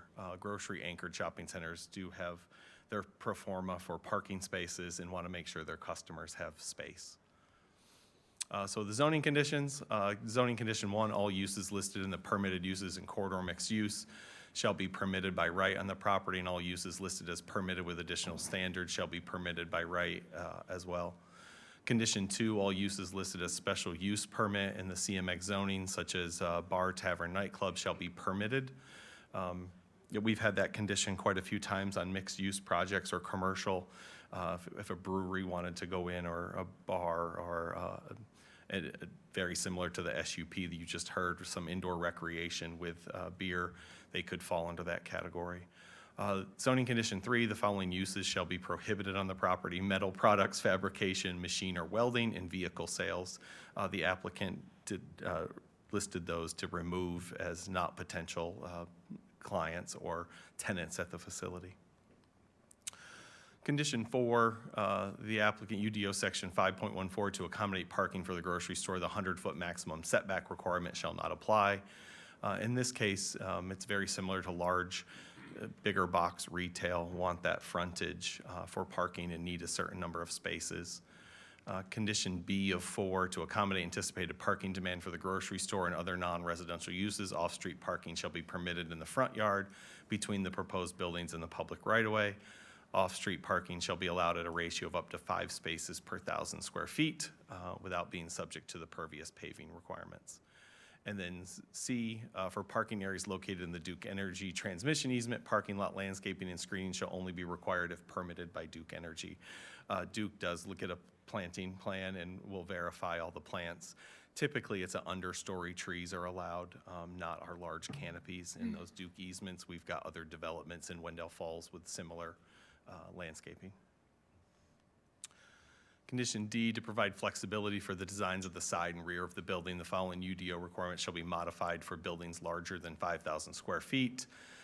So the section 5.12E2 does allow for certain materials to be used on the rear or the side of the building. Expanses of blank walls may not exceed 40 feet. You will see elevations in this presentation, so I can go over that as well. Section 5.12, screening requirements shall not apply to ground-mounted equipment on the north side of the building or to roof-mounted equipment. And then changes to the size, location, and configuration of site elements such as, but not limited to, parking, sidewalks, landscape islands, driveways, building layout, and square footage may be approved administratively by the planning director and shall not require rezoning. There are conditions in our UDO that allow staff level adjustments, and so we have always reviewed those as staff, and if needed, get with the town attorney for interpretation if needed before coming back to you all with certain adjustments. Environmental, the applicant will need to obtain stormwater, sedimentation, erosion control permits from Wake County before any site work can commence. The proposed plan does show the development creating 3 stormwater control measures. Buffers, the UDO does require a 20-foot type B along the northern and eastern properties since the commercial will abut residential. The applicant is proposing street tree plantings along the Parkway, Eagle Rock Road, and on the main internal road as required. Parking lot does have tree coverage and parking lot screening as well. For open space, the UDO does not require any open space for commercial development. The UDO for streams and wetlands, the site does have a small Neuse River riparian buffer and wetland area on the backside of the site. There is no development proposed in that area. At this time, the plan does show 1 phase for the project. TIA, so I'll give you a little background on this. So we are working with the developer. As you are well aware, the town is spending funds to design improvements for that intersection, wholesale improvements for the future, designing it to 4 lanes, median divided with turn lanes. And so their project came in after our design was started. So their consultant, Kimley Horn, is working with VHB, the town's consultant. We are working on a developer's agreement that's under review currently by town administration, planning, and the attorney. That as they have to do improvements on their side of the road, on their intersection along Wendell Falls Parkway and Eagle Rock Road,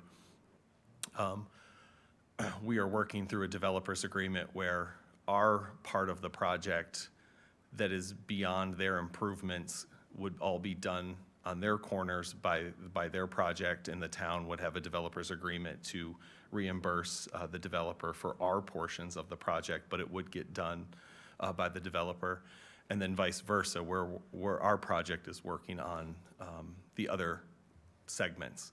I will say that to limit the impact to the southwest corner, which is residential Wake County subdivision, we did adjust the improvements to the north, which caused them to donate and give to us more right-of-way and more improvements on the north side of the current roadway. And so that will all be worked out in a developer's agreement that will come back to you. So the overall TIA does call for additional full lane along the Parkway. There are also 2 access points along the Parkway into the site and 2 access points along Eagle Rock Road. So improvements along the Parkway include a full lane across the site, westbound right turn lane with 75 feet of queuing at Site Drive 1, a westbound right turn lane with 50 feet of queuing at Site Drive 2, an eastbound left turn of 125 feet of queuing at Site Driveway 2, an eastbound left lane from the Parkway onto Eagle Rock with 250 feet of queuing, and Site Driveway 2 will be full access, while Site Driveway 1 will be right in, right out. Improvements along Eagle Rock, same thing. The one entrance will be full access. Site Driveway 3 is right in, right out only. NCDOT did recommend a full lane of 1,000 feet from the intersection west along the Parkway towards 1320 Wendell Falls Parkway. And as mentioned earlier, there's a 10-foot multi-use path that they're accommodating and doing along their frontage. And then DOT did recommend that due to queue lengths blocking the site driveways, that they did add some additional improvements. So this is what the TIA looks like. Everything in red you'll see is as improvements that their TIA triggered. Everything in blue you will see is committed by others. And then there's also the town project. And so you can see a wide variety of projects, turn lanes, improvements at that intersection, and actually, you know, over 1,000 feet in each direction with full improvements. Their applicant is here, and their traffic engineer is here as well to answer any questions. But I did want to make a point that the developer's agreement will come back to you at a future meeting as we work out those details. Comprehensive plan, this is probably one of the easier consistency statements that we've made in planning in a while. We labeled this in the comp plan. This has long time been a goal of the town, is to create commercial at that node. Activity Center 2, uses, building types, grocery, pharmacy, retail, restaurant, gym, fitness, personal services, small to medium offices, medical, and then event space. And so this project hits those goals of uses and buildings, not just one or two, but multiple. We look at street pattern, interconnectivity between neighboring projects, walking and biking paths. And so this is one of the others. We did a small area plan, if you recall, at the intersection of Wendell Falls Parkway and Eagle Rock. You know, we said, what should this look like? And so small area plan said, you know, perfect location for grocery anchored with mix of local and regional needs, internal network of public and private streets to allow for connectivity, sidewalks, side paths, and trails to connect to the future Buffalo Creek Greenway and Central Park, side path along the Parkway, creating ample space for restaurants and shops. The proposed Wendell Commons fulfills many of these design standards within that small area plan that the town did develop during the Blueprint Wendell process. And with any rezoning, we always make a recommendation. Change to the zoning map should be accompanied by a statement of plan consistency. In this case, the goals, centers of activity, support development of key nodes. This is certainly a key node in our town, large and small, where commercial uses can be concentrated and benefit from proximity to each other. Certainly this activity center designation exists on two other corners as well as the town develops. This intersection really is kind of the middle of future Wendell. It's right in the middle between downtown and Wendell Falls. Green space and greenways connects neighborhoods to downtown with greenways or a 10-foot side path. This project is doing that as well. And economic development, diversify the local economy and increase employment opportunities in Wendell.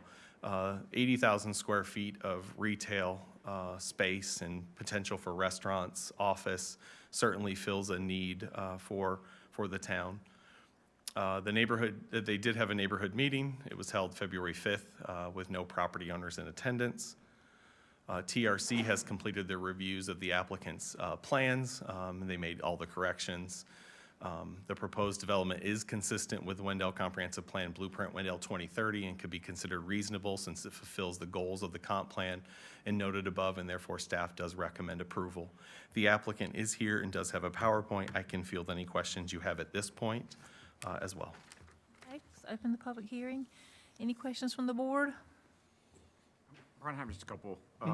Just, can you go back to the slide that had the real simple looking lines and intersection, like a kid drew it? Yeah, like this one. Yeah, this one I like. That one? I can follow this one. Okay. Would you just break it down really easy for me as far as what our plan looks like as far as road improvements, number of lanes, stuff like that, and kind of what this plan like, and I guess even timing-wise, before, after, during, kind of? So our plan shows 2 full lanes in each direction, so 4 lanes plus turning lanes. So probably the best example would be that if you're coming from Jake May and going to Eagle Rock, you see their TIA includes a full lane along the frontage, where we show some additional improvements along Eagle Rock and Wendell Falls Parkway, additional turn lanes that theirs doesn't show. And then on the other side, I mean, certainly their impacts are at the entire intersection, but our project shows a lot more improvements on the west side of Eagle Rock and on the west Wendell Falls Parkway.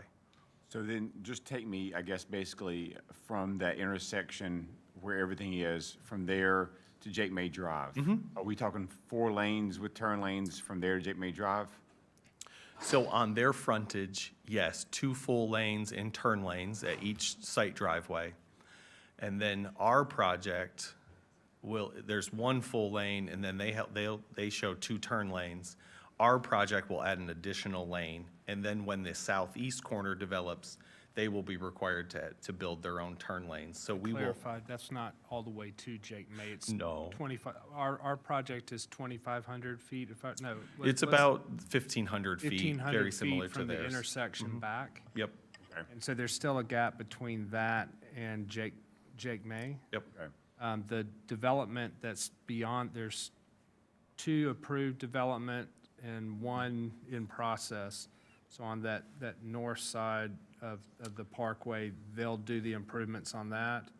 There's a development on the south side at the corner that'll do that part of Jake May. There's a little gap that's owned by the Methodist Church and another property owner in the corner lot that's also a future commercial lot. So as each of those properties develop, there's actually only a couple small gaps in there, and that's where the town would come in and fill in the future as that happens. We coordinate much like we are with this developer to make sure the coordinated plan happens. The timing on this is they have tenant pressure to open at a certain time. So they're going to be implementing their portion of our plan up front. Yes. We'll have a coordinated bidding process to make sure that there's a public bidding process to that. Their road improvements will be done quicker than our process. At the point theirs is done, our project takes over and completes the whole project, so this is all done in a seamless, timely manner. We're using the fee in lieu received from other development commitments to match town funds to pay for this. That's what's in our capital plan and our budget right now. And I'll let them talk about their timeline, because it is quick compared to the town projects.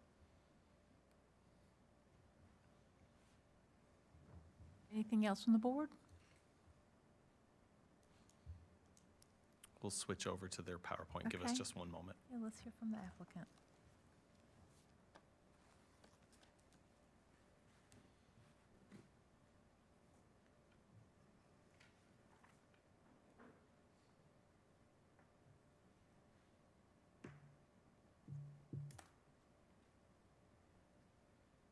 Give me one moment.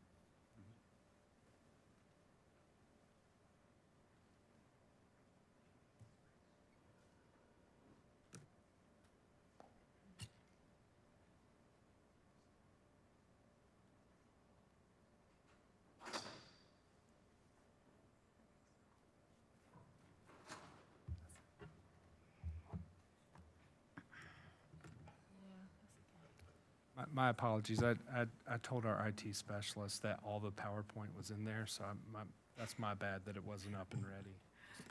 Taking account for it. I did submit it on time.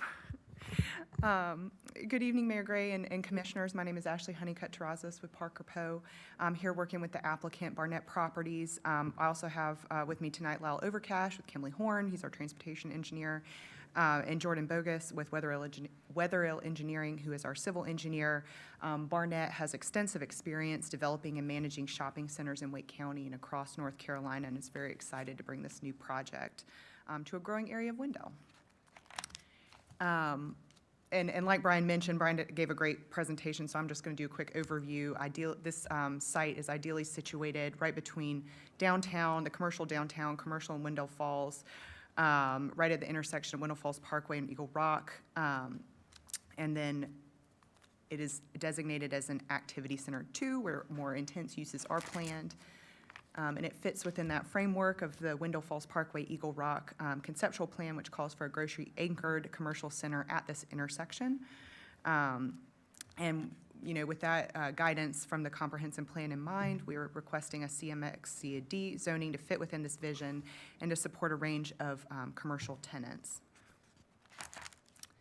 The master plan, and Brian went over it really well, so I'll just kind of do an overview here, includes the 10-foot side path along the property's Wendell Falls Parkway frontage. Proposed shops with angled parking are intended to create a more pedestrian-friendly experience. And the center is going to be lined with sidewalks and crosswalks to create clear and safe pedestrian pathways through the site. The proposed conditions request minor modifications to UDO architectural standards, really on the sides and the rear of those larger buildings at the back. Some minor modifications to the parking lot standards, as Brian mentioned, and the dumpster standards to accommodate the grocery tenants' needs. And then that transition line easement at the rear of the site will ensure there's over 300 feet of separation and buffering between the commercial buildings and the nearest residential lot in that Eagle Rise rental community.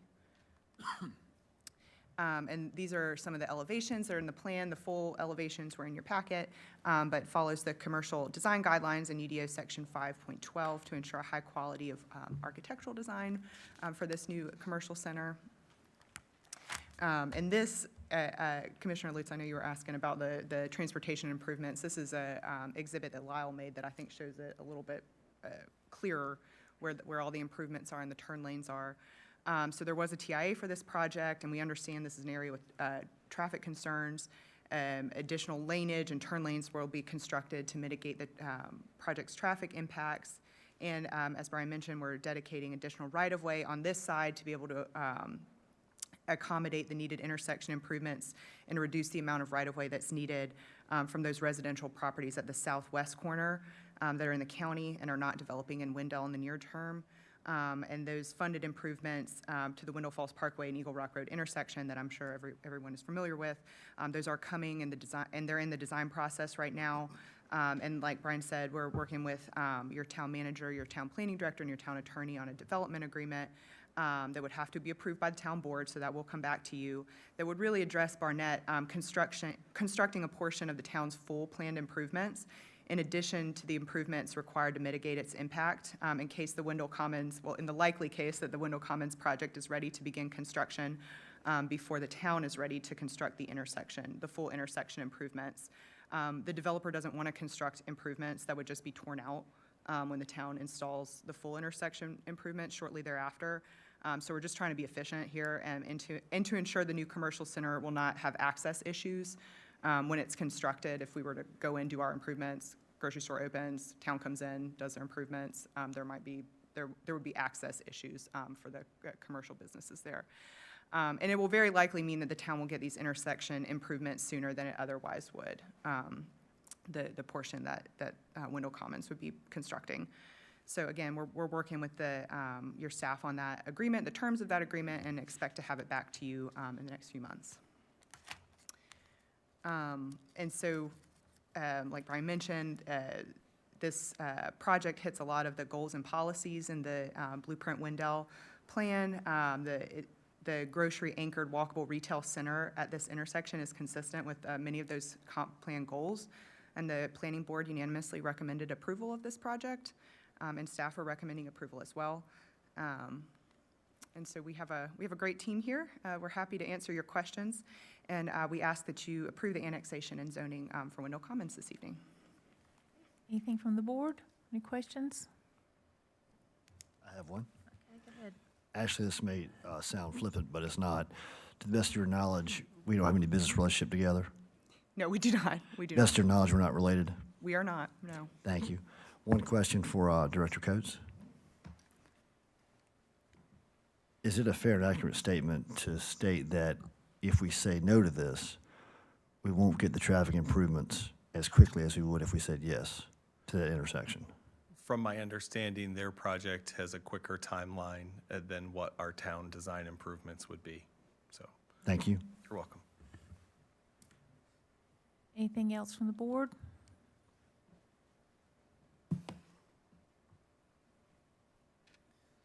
All right. Are there any citizens here that would like to speak in favor or against the project? This is your opportunity. Okay. Anything else from the board? All right, I have a couple questions. Okay. See if the public had any. Ashley, can you talk about or Ashley and/or Brian, talk about the future development of that out parcel? When I initially looked at it, I said, like, man, that's almost as big as the grocery store. And I get that it's not shaped the same way. But it's a big parcel. The additional parking piece, where is that at on the project? So like the request from a deviation on that, I would assume that it's what's right up against Wendell Falls Parkway, right? Because it's the closeness is what we're. Yeah, it's the parking ratio, the 5 per 1,000 is for the grocery anchored and focused right there on that frontage between the store and the parkway. My only concern about when we allow parking to get close to the roadway is when we do it and it gets close to a intersection. So I appreciate that y'all have created a site triangle at that intersection. I would have concern if it went further. And that's why I bring up the out parcel and just a question about how that would develop. Would there be more parking added? Are we going to be in this exact same spot? And if so, you have a lot less space in between two. That site triangle is going to get a lot tighter. And if we build on that out parcel, I guess what I'm asking is, how do we not create another food line scenario where we've used up all the land right up against the road? How do you see that out parcel developing? And if we're tight on parking today, my question is, how does that develop? And I'll let Alan from Burnett Properties come up and answer that. Hey, good evening. I'm Alan Maintenance with Barnett Properties. The parking depicted there is just for the buildings in orange, so there is no parking provided for the out parcel. It will need to stand alone. And this parcel is not that large as out parcels go. Users you might see there, I mean, it is large enough for fast food. It is large enough for a smaller convenience with gas. It's not large enough for the Sheets and Wawas of the world. So, but it will need to stand alone as far as parking. In terms of site triangles, we always will maintain clear view at any driveway. DOT will dictate that as well. it's helpful. Maybe a little bit of a different direction. We sometimes have different perspectives on this board. I don't love huge parking lots, just generally, philosophically. Do you need as much parking as is currently displayed here versus our ordinances' requirements and your business need? The anchor tenant has a certain requirement of a number of spaces, and they generally have a radius of the front door that they need a certain number. That's true of any grocer. Grocers should get better engineers. Well, it's the shopping carts and pushing those long distances. Anything else from the board? Madam Mayor, I'm wise enough not to, Yeah, let's close the public hearing. If there's nothing else from the board, all right. Public hearing's closed. Do you have a motion? I'm wise enough not to keep asking questions when the public has a grocery store and no questions of their own. Make a motion to approve the annexation and rezoning request and adopt the attached ordinance. All right, we have a motion to Approve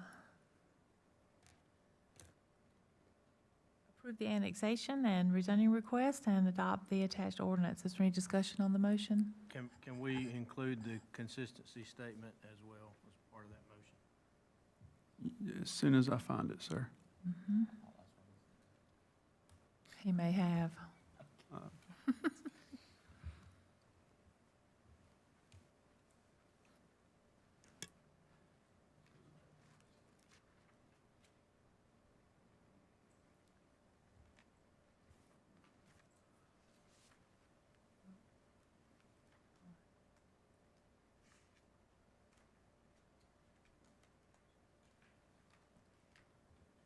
Kind of make one statement while we're gathering. Yeah. I've been told by a very wise town manager that when one commissioner states it, he listens. When two, he really, really listens. For what it's worth, philosophically, that was the one thing I also saw was I'm not a huge fan of a big parking lot with no screen. I'll draw your attention to, let's say, Wendell Falls Parkway down the other way where there's a McDonald's, there's out parcels in front of it, then there's the parking, then there's the grocer. So, and again, not to mess with this one, but just maybe for town staff or future negotiation techniques, I like an out parcel screen too, if that's one way to, I get the distance of the golf cart and I see you shaking your head, and that way it gives a little bit better perspective when you come in. Thank you. So I will say, one thing that's different about this site is there is contamination at the corner. And so the lack of buildings there is for a reason, not because, but there's that It's only existing. suitable for parking. The Yes. existing site does have contamination in that existing building. So just keep that in mind on this site. Yes, plan. sir. And thank you. I gather that mitigating that is putting a parking lot over top of it, and I thank you guys for that. Madam Mayor, I move that we grant the rezoning request and adopt the attached ordinance as it is consistent with comprehensive plan and blueprint 2030. All right. Is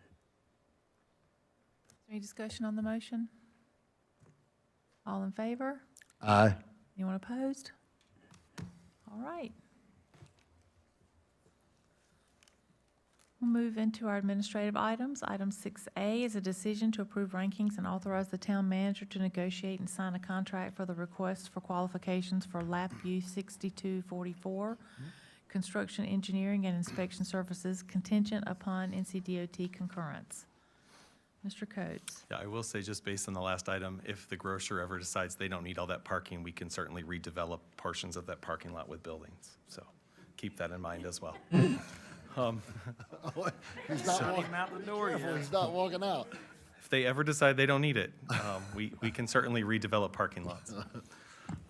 So this item, next item before you is decision to approve the rankings and authorize the town manager to negotiate and sign a contract request for qualifications for LAPS U 6244 is the construction and engineering and inspection services contingent upon NCDOT concurrence. The town issued an RFQ for firms for CEI services related to LAP, which was approved, it's your last meeting for the construction contract, the bid amount with the Fred Smith Company. This is for the company to perform that construction, engineering, and inspection services. The RFQ was issued in January. 4 firms submitted. Staff, including public works staff, planning staff, worked to rank those. We chose the ranking in this order: Trans Systems, JMT, Volker, and RK&K. The funding for the construction, engineering, and inspection services is included in our overall project budget. Staff does recommend that the board accept these rankings by the selection committee and authorize the town manager to negotiate and sign a contract with Trans Systems concurrent on NCDOT approval. I can field any questions that you do have. All right, anything from the board? Madam Mayor, I move we approve the rankings and authorize the town manager to negotiate and sign a contract for the RFQ for the LAP U 6244 construction engineering services contingent on NCDOT concurrence. All right, we have a motion to accept the rankings and inspection services for the LAP project and authorize the town manager to negotiate and sign a contract concurrent with NCDOT approval. Is there any discussion on the motion? All in favor? Aye. Anyone opposed? All right.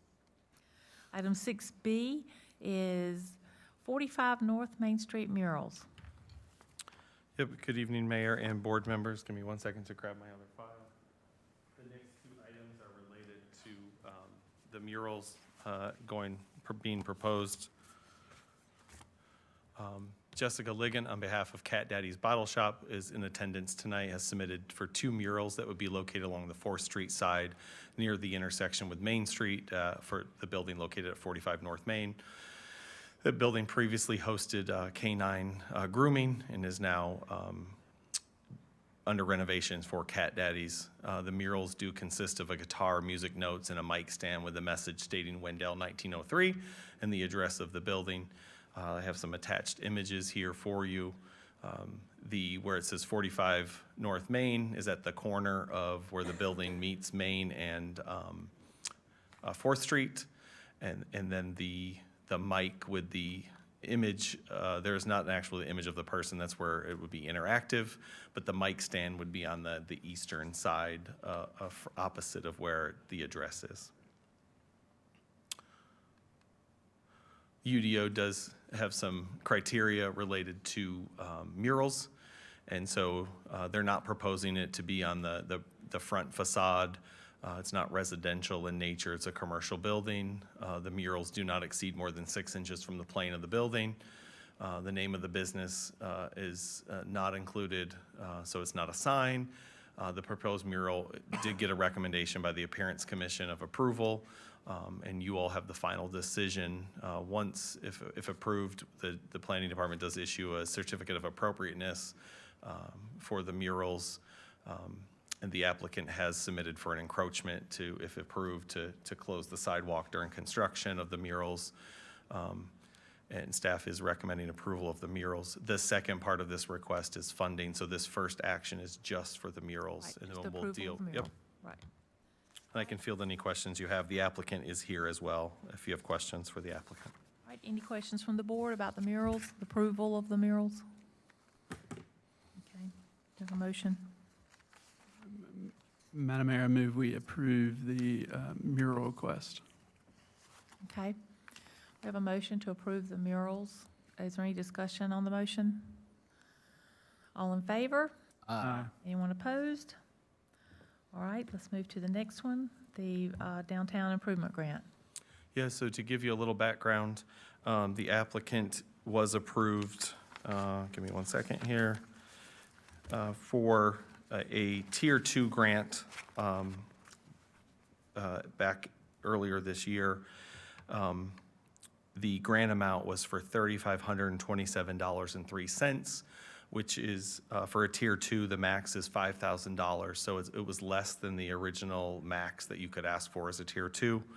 The applicant, what I would recommend is that the applicant's asking for the 50% cost of the murals, which is $1,125, which still puts them below the 5,000 max. So instead of looking at the policy, which says you can only grant 1 grant per 5-year period, I would recommend that you amend the application from the first grant and appropriate those additional funds. So it's all under 1 grant, just an amended application from previous.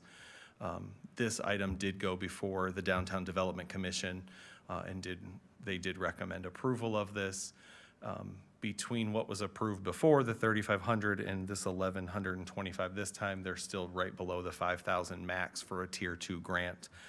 The previous application was a Tier 2. If you looked at this mural separate, it would be a Tier 1, but in putting them all together and amending their first application would keep it under, and you would not have to amend your policy, as it would be 2 grants in 1 5-year period. So I would recommend you amend it. You just saw the murals in the last presentation, so it's just paying for part of one of the murals. And Jessica is here if you have any questions as well. All right, any questions from the board? Comment, Madam Mayor. We've had a couple, I looked up and saw KB and thought that that's the second person that I know that's lived in Wendell their whole life that's here tonight talking about opening up a business in downtown, and that's really cool. We also got we got a grocery store that's, one in a line of several, which is also a cool thing. I can't tell you what it all comes from. I know that the houses behind the grocery store probably help with the grocery store, and the people on Main Street probably help with folks' desire to open things. But from this board's perspective and looking at all the things we considered in a comp and class study, you never really know which factor is the one that's pushing it across the line. What I do know is that our downtown has been active and that folks are comfortable making moves to come downtown and try new things because we've been committed to this process. I appreciate the level of staff commitment that I just saw, not to figure out how to come around a secondary rule, but how to fix the problem and address it so that we can all move in the right direction. That, Madam Mayor, I move we amend the original grant application to include the request as stated. Yep. All right, we have a motion to amend the original application agreement to include the murals as well. Is there any discussion on the motion? All right, all in favor? Aye. Anyone opposed? Great. Thank I you. agree, it is nice to see Wendell people investing in Wendell. It's very nice to see. Thank you. All right, item 6D is the adoption of the updated financial goals and policies. Mr. Johnson? Good evening, Madam Mayor, Board of Commissioners. Included in your packet was some amended language to our financial goals and policies document. This is a document that is reviewed annually as part of the budget development process. If amendments are deemed necessary, whether it's by regulatory changes or at your all's request, or our financial advisors over at Davenport might have a suggestion, or just general best practices as the town evolves in its complexities, we'll bring those to you. There were some amendments made last year as part of the FY25 budget, and we have a couple sections that'll be added upon y'all's approval for FY26. At a high level, the two changes were adding a section to discuss establishing and maintaining different fund structures within our budget and accounting systems and practices. Historically, it's just been a general fund, which is your normal operating fund. As we've grown, and we've now had a bond referendum, we'll soon be issuing some general obligation bond debt. It's at staff's recommendation that we start establishing a debt service fund. So that's where we'll pay our debts out of, and that's also where, if appropriations allow, we will recommend parking, if you will, additional funds to be allocated towards future debt obligations. Additionally, we're proposing capital project funds, which we'll dive into a little bit more in the second bullet there. And additionally, we'll be adding a stormwater utility fund at recommendation of our auditor from Thompson Price Scott Adams back in the fall. I can't remember if he said it to the board, but we did discuss it as a sidebar that it's best to kind of split those out and operate that function more as a business type activity like you would see for water and sewer funds if we were to operate those. So those are what we're proposing this year and what you'll see in your proposed budget in the near future. We'll obviously add other funds if deemed necessary. Second big change is, like I said, we're adding capital project funds. So just defining what type of capital projects will receive that kind of designation and will require a capital project ordinance for the board to adopt. Capital project ordinances take large projects and allow the board to approve it all at one time, even when the project may be estimated to span across multiple fiscal years. So you'll adopt a capital project ordinance with total life or project-long revenues and expenditures, but in your annual budget, you're only going to be asked to appropriate what's needed in that one fiscal year. That way you don't have large bloat in your budget that very well may be carried over to a future fiscal year. So it kind of helps smooth out your annual year-to-year budgeting and accounting. So what staff is proposing for projects that would qualify for that is any project that is expected to surpass one fiscal year, any project that is debt funded, or any project that is $500,000 or more. And we kind of use the state's formal bidding threshold for construction projects, kind of as that definition threshold. Like I said, those are the two big changes that we're proposing this year, just to get it in the policy as the town grows and evolves in its operations. If I may add one quick item, both of these things add transparency to our budget. The larger and complex our budget gets, the more transparency that needs to be demonstrated on how the public funds are expended. And so as you get into business-type funds, you get into the debt service, the public being able to track the bond funds and larger capital projects over multiple years. It's a transparency in addition to best practice recommended by our financial advisor and auditor.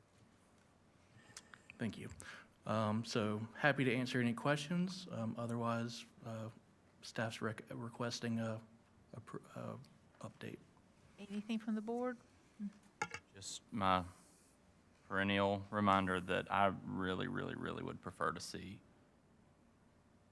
a red line, sort of underline the new language, strike through the language that's being removed for any policy that we're changing, just because I would like to see it, the actual language that I can Understood. confirm what it is that I'm actually voting on.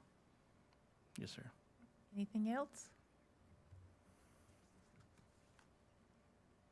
It's exciting that we're growing and we need to do these kinds of things. Yes, ma'am. Yeah, some of these projects, the ones we were just talking about. It's exciting. All Madam right. Mayor, I move we adopt the recommended updates to the financial goals and policies document. All right, we have a motion to adopt the recommended updates to the financial goals and policies document. Is there any discussion on the motion? All in favor? Aye. Is anyone opposed? All right, thank you very much. Thank you. Item 6C is a decision to approve rankings and authorize the town manager to negotiate and sign a contract for the request for, request for proposals to update the Town of Wendell Unified Development Ordinance. Mr. Coates again. Yep, good evening, Mayor and board members. Excited to bring this item before you tonight. So I'm asking you to make a motion to accept the rankings and authorize the town manager to negotiate, sign a contract with Kimley Horn to update the Town of Wendell's Unified Development Ordinance. The town did release a request for an RFP from interested firms to update the town's Unified Development Ordinance. The last time that was done was roughly in 2008. The RFP was issued in December. The town did extend the deadline till February 24th. We had 2 firms submit. The submittals were reviewed by the selection committee consisting of 3 members from town staff from planning and administration. And so before you, we are recommending Kimley Horn. And so it is a 15-month process once the contract is signed to update the UDO. I can field any questions. Also, representative from Kimley Horn is here as well. All right, any questions from the board?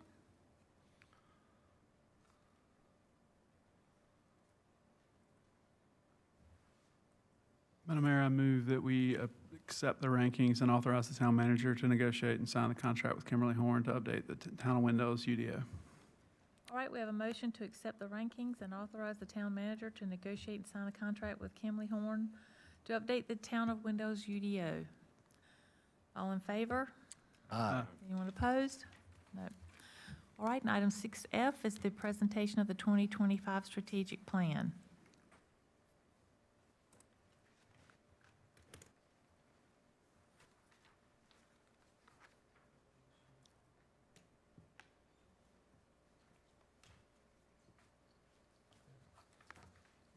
I apologize, Commissioner Eatman. I'll email those red lines in the morning. The documents that were attached in our system are the red lines, but we had a technical issue converting it over to the packet that I didn't catch. That's on me.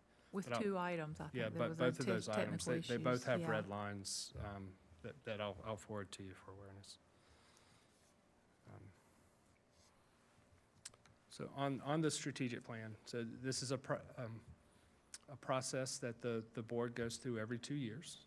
So this is our 2025. It guides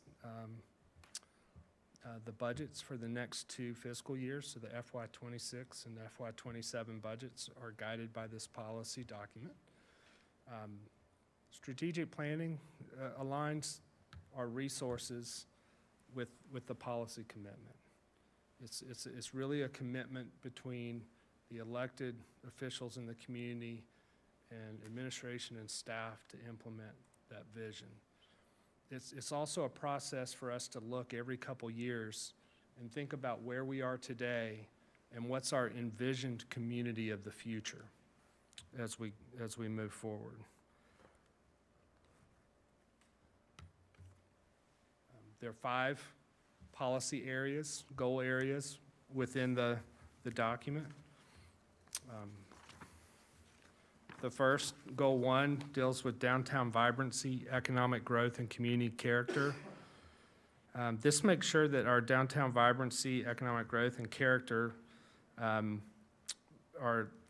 when our downtown is vibrant, like we saw our motion in that direction tonight with the 2 new businesses.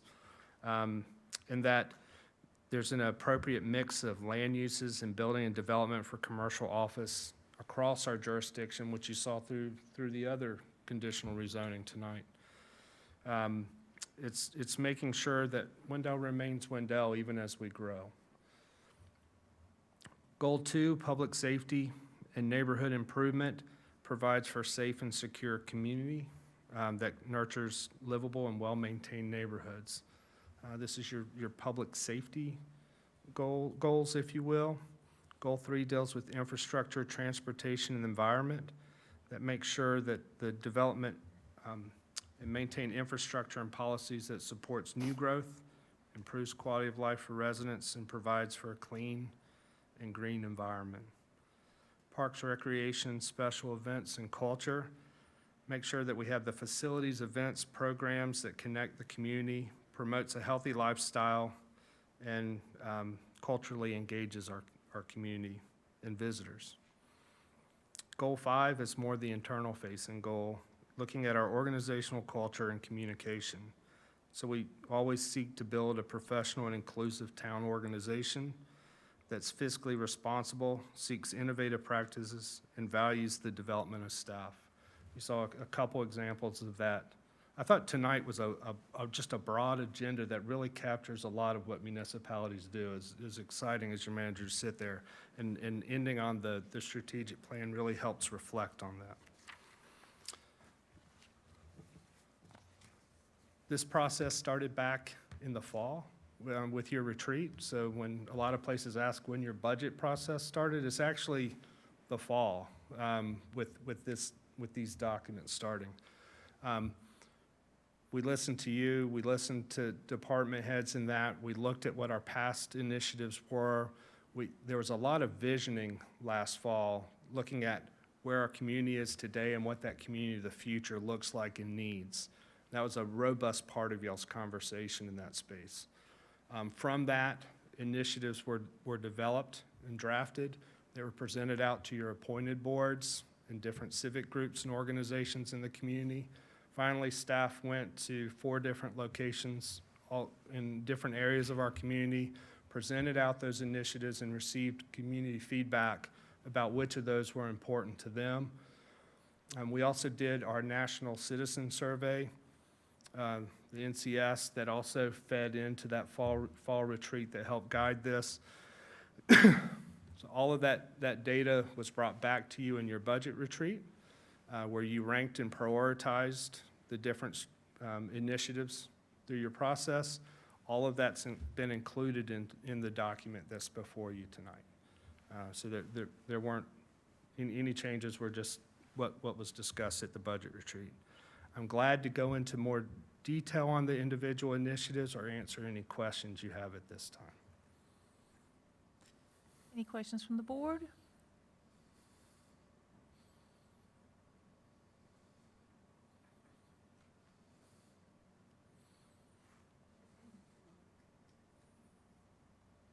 Madam Mayor, I move we adopt the 2025 strategic plan. So we have a motion to adopt the 2025 strategic plans. Any discussion on the motion?